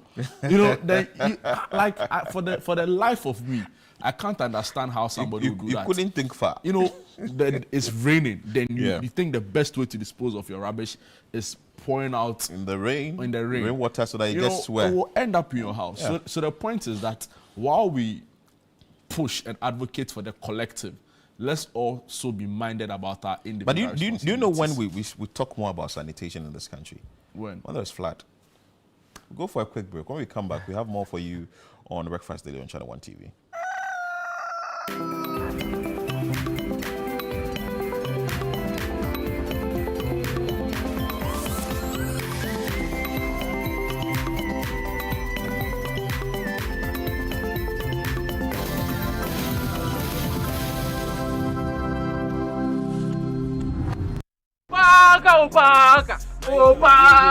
See, the way I've been suffering here. Finally, God has listened to my prayers. Let me tell you something. This interview I come to do, if you not get me, man, Ayuba already there. I did vipers Ayuba. I want a nice looking lady. Nice one like that. Get ready for all the shenanigans, the gossip, the gisting, and the jiving. The typical happenings at a Ghanaian pub, aka Sport. Tell everything was sauce. Charlie, this one no suspicion. So good. That's the girl she gets you.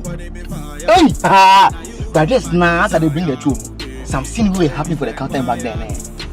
No, I'm here with these guys trying to prepare a surprise proposal party for you.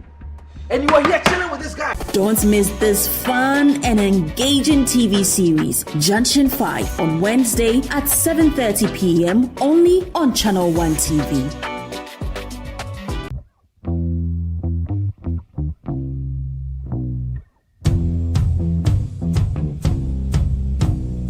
Habibi, my people, welcome to Dubai. My name is Sheikh Alkal bin Maktoum. Okay, so I am Caleb, right? Caleb Kuda is my name, and this is Beyond Borders on Channel 1 Television. We are in Dubai.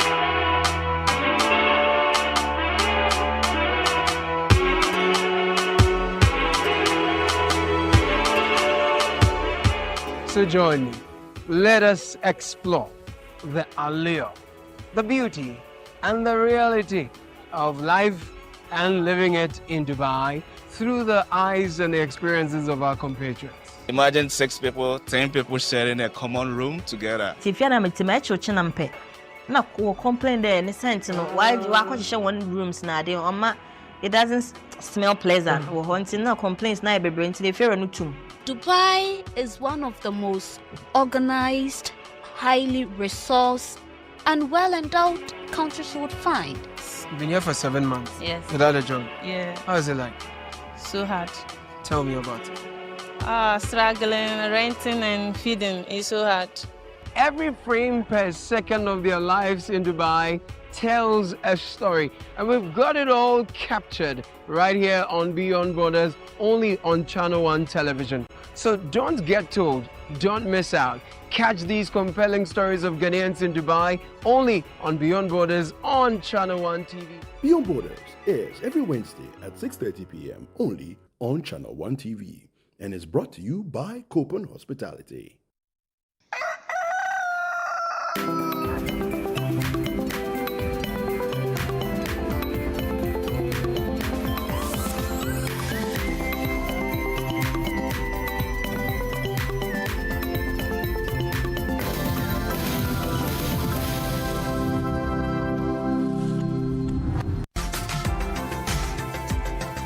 Well, hello and welcome to Entertainment Highlights on Breakfast Daily. My name is Ni Komete Kome, and this is proudly powered by GhanaWeekend.com. Visit GhanaWeekend.com today. Now to our first highlight. Ghanaian musician and entrepreneur D Black has used his birthday to support the Rising Star Orphanage through the Desmond Blackmore Foundation. The donation included computers, food, drinks, toiletries, clothing, and financial support to help improve the children's living and learning conditions. The orphanage's management thanked D Black for the gesture, saying it would significantly boost the children's well-being. The move highlights D Black's ongoing commitment to charity and shows how Ghana's creative figures are using their influence to give back to society. Now to our next highlight. The Black Star International Film Festival has named Abba Arthur as its new diaspora ambassador, a move aimed at strengthening ties between Africa and its global creative communities. In the role, she will promote African cinema internationally, support filmmakers, and help expand the festival's global reach. The Black Star International Film Festival founder, Juliet Asante, said Abba Arthur's cultural influence makes her a strong fit as the festival grows worldwide. The appointment comes ahead of BSIFF's 2026 edition in Kumasi, reinforcing its mission to showcase African stories from the heart of the continent to the world.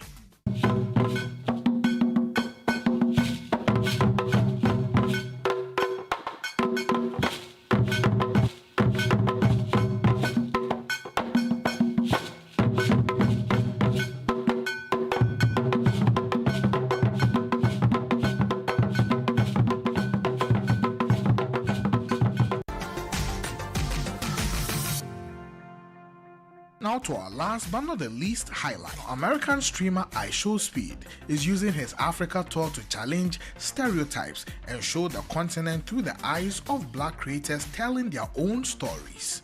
Now, through live streams and social media, he has shared everyday life, culture, humor, and food, drawing huge crowds, especially in Kenya. His unfiltered approach offers a more authentic picture of Africa than traditional media portrays. With his journey continuing, excitement is now building in Ghana, where fans are eagerly awaiting his arrival to further showcase the country's vibrant youth and culture.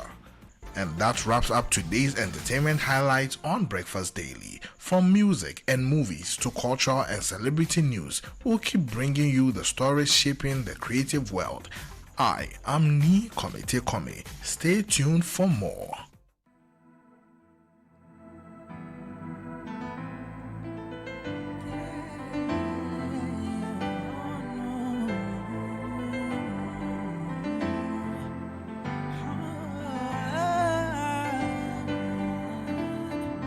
I said I want the whole world and I want more. Bright lights, late nights, and world tours. What the future holds, I guess I don't know. This ain't nothing new to me, I move solo. Come on now, make them know disturb my peace. Leave me be, take your hands off my destiny. What I am, they never see. Let the music come and set me free. Touch my shadow, see my matters fall down 10 times, but I stand tall. Touch my shadow, see my matters fall down 10 times, but I stand tall. Touch my shadow, see my matters fall down 10 times, but I stand tall. Touch my shadow, see my matters fall down 10 times, but I stand tall. Oh, oh, down, down, down, down, down, yes, I stand tall. Oh no, down, down, down, down, down, yes, I want more. Down, down, down, yes, I stand tall. Oh, you can kick me, knock me down, but I will stand tall. Giddy, giddy, girl, don't play. Giddy, giddy, giddy, giddy, come my way. Giddy, giddy, giddy, giddy, baby, don't stray me. Say giddy, giddy, giddy, giddy, I need you close to me. Giddy, giddy, girl, don't play. Oh no, would you come my way? Don't stray, no. Don't stray too far away. Don't stray, don't go away. Don't keep your loving from me like a memory stuck inside my. I gotta ask you, what have you done to me? Cause it's not so regular for a young boy to be acting this irregular. Bust my brain, rearrange my medulla. With this baby around, I guess I can't be singular. Real life jagaban. Never want to ever want to see you with another man. Facts of the matter is that nobody better than giving you the rhythm of call from the motherland. Oh, I can see that you can see that there is no. Bring my celele, come my welele. Pull up to the party, make we dance and plelele. Every delele, celebrate. Giddy, giddy, giddy, giddy, no delay. Giddy, giddy, girl, don't play. Or would you come my way? No, don't stray. Whoa, whoa, whoa. So me never want see tensions rising. They call me lover boy. Say I never see me fighting. Keep the bad vibes far away. It's compromising. Me no be smoke the ganja, but me too can say the irate. My music is too high grade. I'm taking the industry like a pirate. Put my heart in every song that makes it priceless. 30 on the dash going fast. Me got a mileage. And if you don't know, it goes like this. I say hello, giddy giddy with the vibes, just like some jello. By the end of this, I think I might live with the peso. You got what I did if you know there, no fidel. Me say giddy giddy, let's go, giddy giddy. Girl, don't play. Oh no, would you come my way? Whoa, whoa, whoa, whoa. Don't just stray, no. Yeah, you got me like do do do do.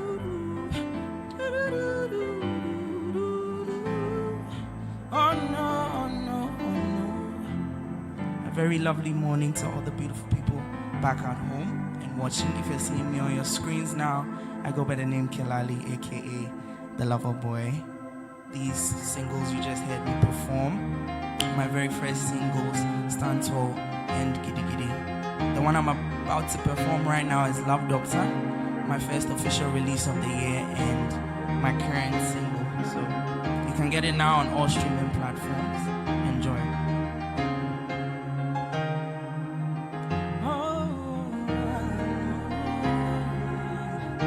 What you say? Like this, yeah. You got my temperature rising, heartbeats racing, love I be chasing for days. Oh, I said 40 days, 40 nights. I'm tryna make you my wife. Got my eyes all red, but I'm feeling blue. Oh, you know they waiting I go do. I just they feel the deja vu. It be like you do me, juju, juju, juju. Call the love doctor, or make you call the love doctor. Yeah, call the love doctor, because I don't fall in love again. Call the love, or make you call the love doctor.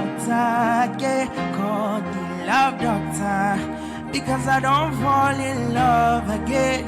If you be the Panadol, yeah, yeah. Oh, I go be the Tylenol, yeah, yeah. And if you be the alcohol, oh, you go scatter my liver. You go turn me to sinner. Now make I go meet your mama. Baby, make me go reconsider. Cause I know for there without my lover, no. We say do, re, mi, fa, sol, la, ti. Do. Baby, where you go, me, I go follow. Now make you no leave me solo. No. So I said, do, re, mi, fa, sol, la, ti. Do. Baby, where you go, me, I go follow. Make you never leave me solo. Yeah. Call the love doctor. Baby, make you call the love doctor. Yeah. Call the love doctor, because I don't fall in love again. Call the love doctor. Call the love doctor.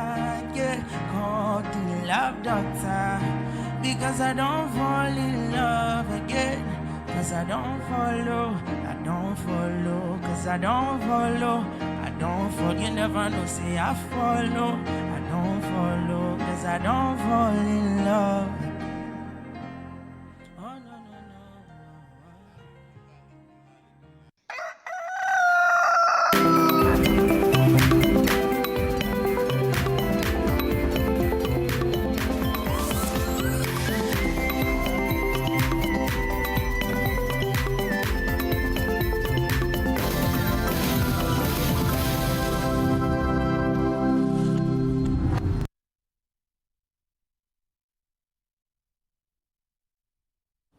Welcome back to Breakfast Daily here on Channel One TV. That was entertainment highlights that went by with that interesting stories that you can still check out. GhanaWeekend.com for more entertainment stories. And it's now time for us to enter the trends. And a lot of things have been making the rounds this week. Just 3 days ago was when you ushered in Professor Frimpong Boateng into the studio to have an interview with Bernard Avle. Yeah. And that interview, part of it went viral, actually.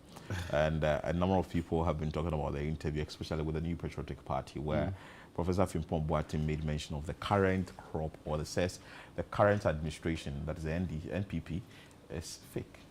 He said other damning things, right? You know, some targeted at individuals of the party, some targeted at the general leadership of the party, and of course, even delegates and you know, general sympathizers were inspired. So, yeah, I think we should actually take a listen to what he said. Good profs to words what he said before we come back to share your comments on them. Ask you to do some work for it, would you do it? Of course I'll do it for Ghana, and I've been doing that all the time. Do you still consider yourself a member of the MPP? Where the present MPP is not MPP, it's fake. What? Yeah. What I see now, it is not the MPP I used to know. But the question still stands. Do you still consider yourself a member of the MPP? Not the fake one. So which one is the real one? The real one is there. It's a virtual thing, and the members are there in the background. You think that... I don't understand. Now look at how they elected their last flag bearer. You know, twist the arms of weak and This is for the 2024 election. Yes. Twist people's arms, bribing delegates, and intimidating others to get a flag bearer. You know, this is the beginning of corruption, and this should not be allowed in any serious situation or any serious party. And there were issues. We lost the elections badly, and we did not deal with the issues that led to the losses. And then we still want to go in there, and I think it would be a train wreck if they elect the.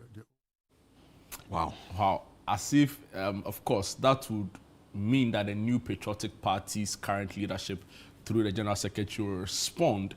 A response which they say is to expel him from the party. Processes have begun. Let's take a look at the General Secretary, Justin Kodua Frimpong, announcing this. The New Patriotic Party is governed by rules. It's a party governed by laws. And therefore, when a person makes a statement which constitutes a misconduct, the party has to follow due process. And that is what we have done as a party.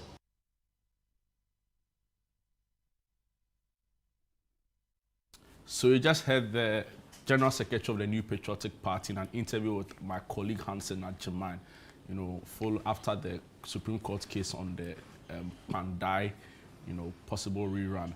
Of course, now this issue generated significant public uproar, you know, within the political discourse. Professor Frimpong Boateng, a renowned heart surgeon. For those who don't know or they're uninitiated, he is the first black man to perform an open heart surgery, right? Transplant, somewhere in the year in the 1980s. Of course, he would come to Ghana and found the Cardiothoracic Center in Kolebu.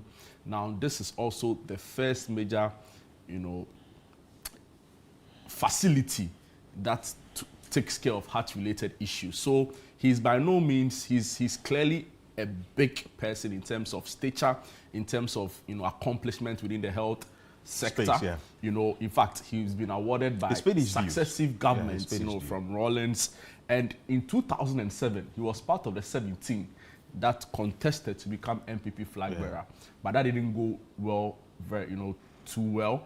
Then, of course, he would later be appointed as Minister for Environment, Science, Technology and Innovation under the MPP administration.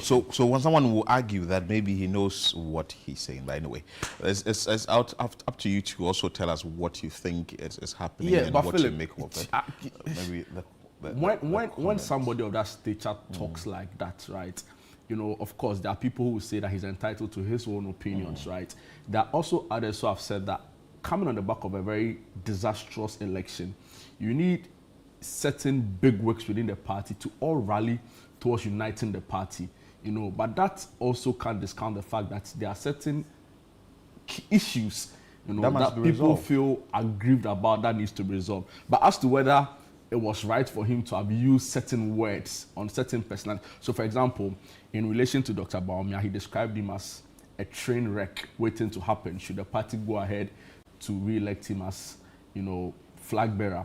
He talks about the fact that the party in its current setup, you know, is fake. But isn't it his view? I think it's his view, though. Yeah, so but you see, he's entitled to have his said that. his views. There are others who have said that for stalwarts within the party, their primary responsibility or focus is to unite the party. Towards uniting the party. So, you know, and in all of this, he's responded to the MPP in the statement they released, and in his words, he said, "To hell with the MPP." So you get a sense that he's fully understands what he's about with this. Others have said all of this started in the aftermath of that damning report on Galamsey. He released, which sort of pointed no action fingers, may have been taken on it. Yes, exactly. Pointed fingers at some government officials at the time in the SR administration who are accused of, you know, directly or indirectly sabotaging government's Galamsey fight. And of course, he won't be appointed minister in the second term of Nana Addo. And of course, there was a whole public, you know, uproar about his role as minister in the fight against Galamsey. So there are others who have accused him of being bitter. I've heard that from the communications director of the party, Richard Ahiagba. I've seen the general secretary also Deputy Haruna also come out to say that, see, it is non-party behavior. So we'll see how this develops. In the anyway, so if you have comments on that, we can bring you the comments quickly, what the general public is saying about that comment made by Professor Frimpong Boateng there. A question at Benedict Shen 5 with the handle tweets and says that keep on like this, we'll wallow in opposition. Clearly, an MPP member, Mianch, Farao 5 with the handle tweets, which of the MPP, the fake one or the virtual one? Which one is the virtual one? With laughing emoji. I have no idea. In fact, the Deputy Attorney General has also joined the conversation online. Oh, really? Yes, he said, or say it's virtual with the laughing emoji. And Elon Musk also goes on. So this is not a real Elon Musk. Clearly, this is Elon as in Elon, the Ghana version of Elon, not okay. Elon. He says virtual people's party with laughing emojis. VCC. VCC, what should you be able to? Okay, so VPP. Yeah. We day online. I'm misbehaving this morning. This tweet from Astonished Myanmar says the person himself has said he's no more a member, which sacking again. And yes, so these are some of the messages coming in. It's important to know that Nyao Tamaklo. Yeah, he's also sort of come out to say a that number of things about if the party. The party is bent on, expelling Professor Frimpong Boateng, then there are a couple of other people like-minded who the party should be ready to expel as well. Haruna says that Dr. Nyao Tamaklo is not even a member of the party. So clearly the point is that it's not a good look for an opposition party that has its presidential primaries a week or two from today, and 31st. seeking to come back into government, right? So whoever wins that election has a lot of work to do in terms of uniting the rank and file of the party. But Philip, I want to hear from you, maybe very briefly. Tell me your thoughts. It shouldn't be right? That for me, one, I think that he knows what he's saying. One, two, I think that this calls for action to be taken immediately. That if there is some sort of bitterness in members of the party, something must be bitterness fixed. Against what and against who? Well, maybe you would want to find out, because you don't know when next somebody will say something somewhere. And as these comments go around, for instance, you are in the house, you are a father, right? You have children, and 1 minute a son of yours or a daughter of yours is saying something somewhere in town. As the father, which by way I mean the father, the executives or the leadership of the party, the father could call the son. What really may have gone wrong for which you are saying what you are saying in town? Then you can try addressing it. But if it's not working, then you see what other sanction you'd want to put out there. But you see, if you come out and you say that you're going to expel the person, maybe I'm not going details into this. You're going to expel the person. He has also come out to also react to it, to hell with them. The next minute, you would want to also come out and say, okay, fine, he's been expelled. And there are some other comments that he may make that may be sort of like, is it a bullet or a missile in favor of other political parties? Mind you, the game we are playing here is information. And the political space is not just running political parties. You need to sometimes hold on to some information or try and make amends when issues come up. There's a popular tree adage or proverb that says that opinia otne firma nkolare but the other argument is that was this the best approach towards resolving his view on the problems within the party? Well, it has happened, so we must resolve it. Yeah, but is this the best possible approach, right? Did he sort of reach out to the party leadership? That's what I'm saying that it has happened. What we didn't want to happen may have happened. Somebody will say that you've opened the Pandora's box. And once that box has been opened, anything in that box, or you go and take a box full of cockroach or rats, once that box is open, you see them moving around. But what you need to do is to find a way and either close it back or try and get it resolved. Mind you, like you indicated, there is an election at hand. 31st January is when we are going to see the next flag bearer of the New Patriotic Party. And eventually, it's also going to move into other issues. We Anyway. wish the party well. Yeah. People have said that it's normal for political parties in opposition happens. to go through this phase. Yeah. So sometimes you storm before you form a norm. So we wish the MPP well, but of course, the vitriol in some of the comments you are seeing is not helpful. He's a renowned surgeon, globally acclaimed. In fact, when he came on Point of View, he brought a medal the German government gave to him. Others have said that he shouldn't have ventured into politics and just enjoy his politics as a is surgeon. good. But Yeah, you know, he's it's an okay. Incumbent with like very strong opinions on how the country should run. We wish him well, we wish the MPP well. So we move away from this story and bring you what is happening with Abu Trika, which we know. Do you know his real name? Yeah, Frederick, I think. Frederick his name is Kumi. Yeah, Charlie, Frederick get nice Kumi. name. I don't know where Abu Trika came from. He was my junior. Oh, really? In school? Charlie, you feel like you have questions to answer. No, Abu is a smart guy. Really? Yeah. You know, Swedro is an interesting. Swed School. I went to Swedro School of Business. Yeah, Swedro School of Business. Yeah. So, Swedro is an interesting place to be. Then, in the 2000s, so 2005 to 2000. Frederick Kumi was your mate, junior. But same. So it was like your contemporary. He was a junior. They said district court in Accra has adjourned its ruling in extradition processes involving Frederick Kumi. I even found out later. Oh, really? Later. Oh, so you didn't know him in I didn't school? know him in Ah, school. okay, then I fair found out later, so he was wearing the school cloth. Okay. And I contacted a colleague, and I said, this guy is wearing it. He said, yeah, he was a junior then, but he was very sharp, very brilliant. Really? Yeah, very mathematics intelligent. or what? I think he did general arts. He did. So General arts. he did general arts. So maybe he would have other things. I don't know. At the point, I think general arts students were doing e-maths or something. Oh, okay. Yeah. So something. They still do though, by the way. Yeah. So in the extradition processes involving Frederick Kumi, popularly known as Abu Trika, after the state disclosed that it had no evidence against two of the accused persons, even as the court declined to discharge them. The two accused persons, that is Lord Eshen and Bernard Edu, were arraigned as alleged accessories under the extradition charge sheet files on December 12, 2025.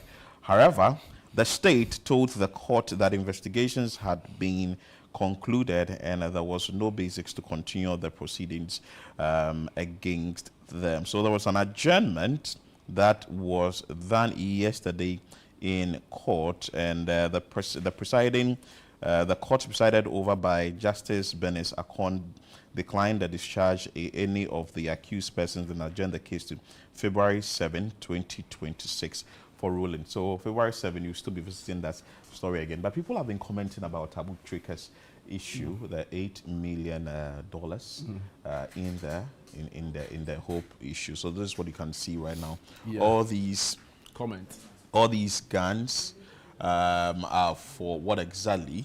Is it facing a murder charge? Exactly. There are viewpoints as to how, of course, ours is not to delve into security operations and machinations. But this is a sensitive issue, so certainly you would have. But sometimes, like see the way sometimes he's dragged to court. It's like he's on some terrorism charge or like some treason charge, But of course, again, we don't know or understand the full extent of the police operations. But I think sometimes you should tone down. There was a video of even a police officer running after one and fell. Was that okay? So this one on the screen says that Abu Trika versus Ken Ofori Atta.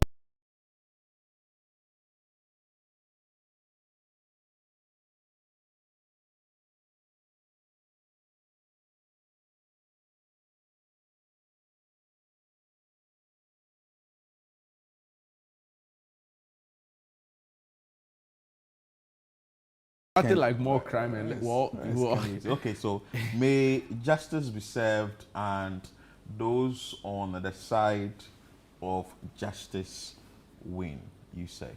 Okay. So this one says that even Maduro, Maduro. Okay. So that is the Venezuela president. Okay. Even Maduro was captured. Abu is on his way to the US for sure. He will have a long time in prison to think about his action. Best wishes, anyway. How people are treated on their way to court in Ghana is sad. Wow. This handle at TV_Great World. Why have they been covering Agrade's face ever since they arrested her? And every time she goes to court, but they expose this guy's face like that. I think I've also raised this thing. Like I said, we don't know the police. We don't know the full risks involved. You know, we don't have all the details, so we can't. This tweet is a rather long one by Oliver Baka-Vomawo, who, by the way, has opted to be part a lawyer. of the legal counsel for Abu Trika. Abu Trika. He said, I just left court in the Abu Trika matter. The Attorney General, after our filings in the High Court for the case to be struck out today, asked the District Court to discharge and release 2 of the 3 arrested. The substitute magistrate says no, she won't do it. Then says this cap will pass by me. This case will pass me by. Adjourns it and says we should wait for the main judge to come back on February 3rd. I for left Ghana because the catcher Bonia on Jindi, you know, he clearly raises issues with. So we are being reliably informed that the sitting judge was not available, and asked another judge to sit in for just this particular hearing. And so that's Abu Trika on the screen there. Didn't want to pass any ruling on calls for the release of 2 of the arrested 3. It's a matter that has generated significant public interest and would keep following the issues keenly and update our viewers on all there is on this case. But Philip, have you realized how a lot of the comments seem to suggest that, like, go after them, like punish them, like take them on, like, and this is not in any way to suggest that he's guilty of his charges or the allegations against him. But we know of some of the reasons, or we've heard the possible reasons to which he's been arrested. And you get a sense that people are tired with how some of these persons who actually engage in scam, cyber fraud, online fraud and all of that, they do it, they get the money, and all of a sudden they make it, if you're showing off, fine, but they make nonsense of some of us of the hard work who are doing hard work. So all of a sudden my 2000. But Jude, trust me, it's also not easy. All of a sudden, my 2005 Corolla is not. It's like I'm not working hard enough. So it's unfortunate. But it's also how content you are with yourself. Oh, please. And somebody, so sometimes you see what they even post on social media. Professor, they say a professor's car. Then 4 years of hard work. They can't name the work, but they say 4 years of hard work. Then, so for me, I think you don't build a society based on the impression that genuine work doesn't pay.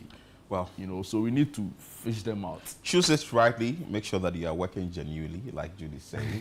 But don't let somebody's pressure catch you. Don't let pressure catch you. That's also true. Don't let pressure catch you on the highway. This is a highway, so don't let pressure catch you on the highway. You understand? So it's just interesting that you would want to be content with what you have. But Jude, contentment is everything. This has been an interesting conversation we have had.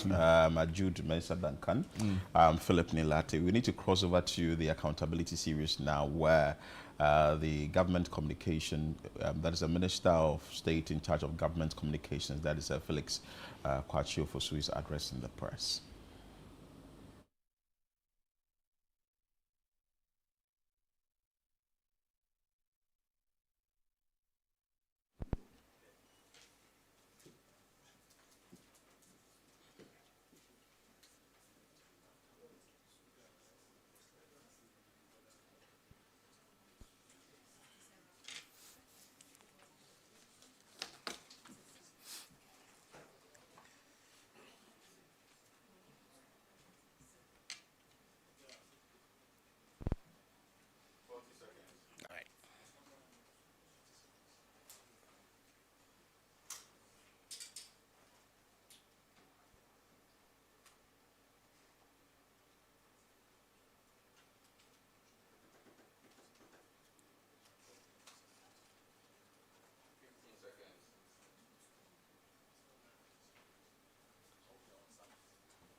All right. Good morning, ladies and gentlemen of the media, and a warm welcome to the beginning of this year's edition of the Government Accountability Series. Perhaps in view of the long week for the Christmas and New Year festivities, a belated Happy New Year to all of you is in order. Today, being the very first edition, we take a slightly different approach.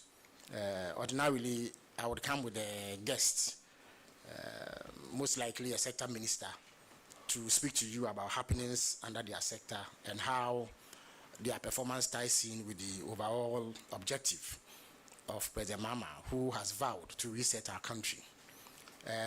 That would resume from next week. We will have the Trade Minister, the Minister for Trade, Agribusiness and Industry, the Honorable Elizabeth Ofosue-Jare, here. And then most likely we'll also have the local government minister, Honorable Ahmed Ibrahim, to brief us on their sectors. But that will be next week. Today, I am my own guest. And in view of the fact that I speak for the president and government generally, and I also manage government's communications apparatus, I have come here to open myself and government to scrutiny. So I'm not going to read a prepared text. I'm only going to open the floor right away for media men and women present who have any questions regarding governance, the president's work and the presidency's work in the last year that we've been around, to come up to the microphone and ask those questions so that any lingering doubts may be put to rest. Over the course of the Christmas and New Year festivities too, I'm sure one or two claims have been made by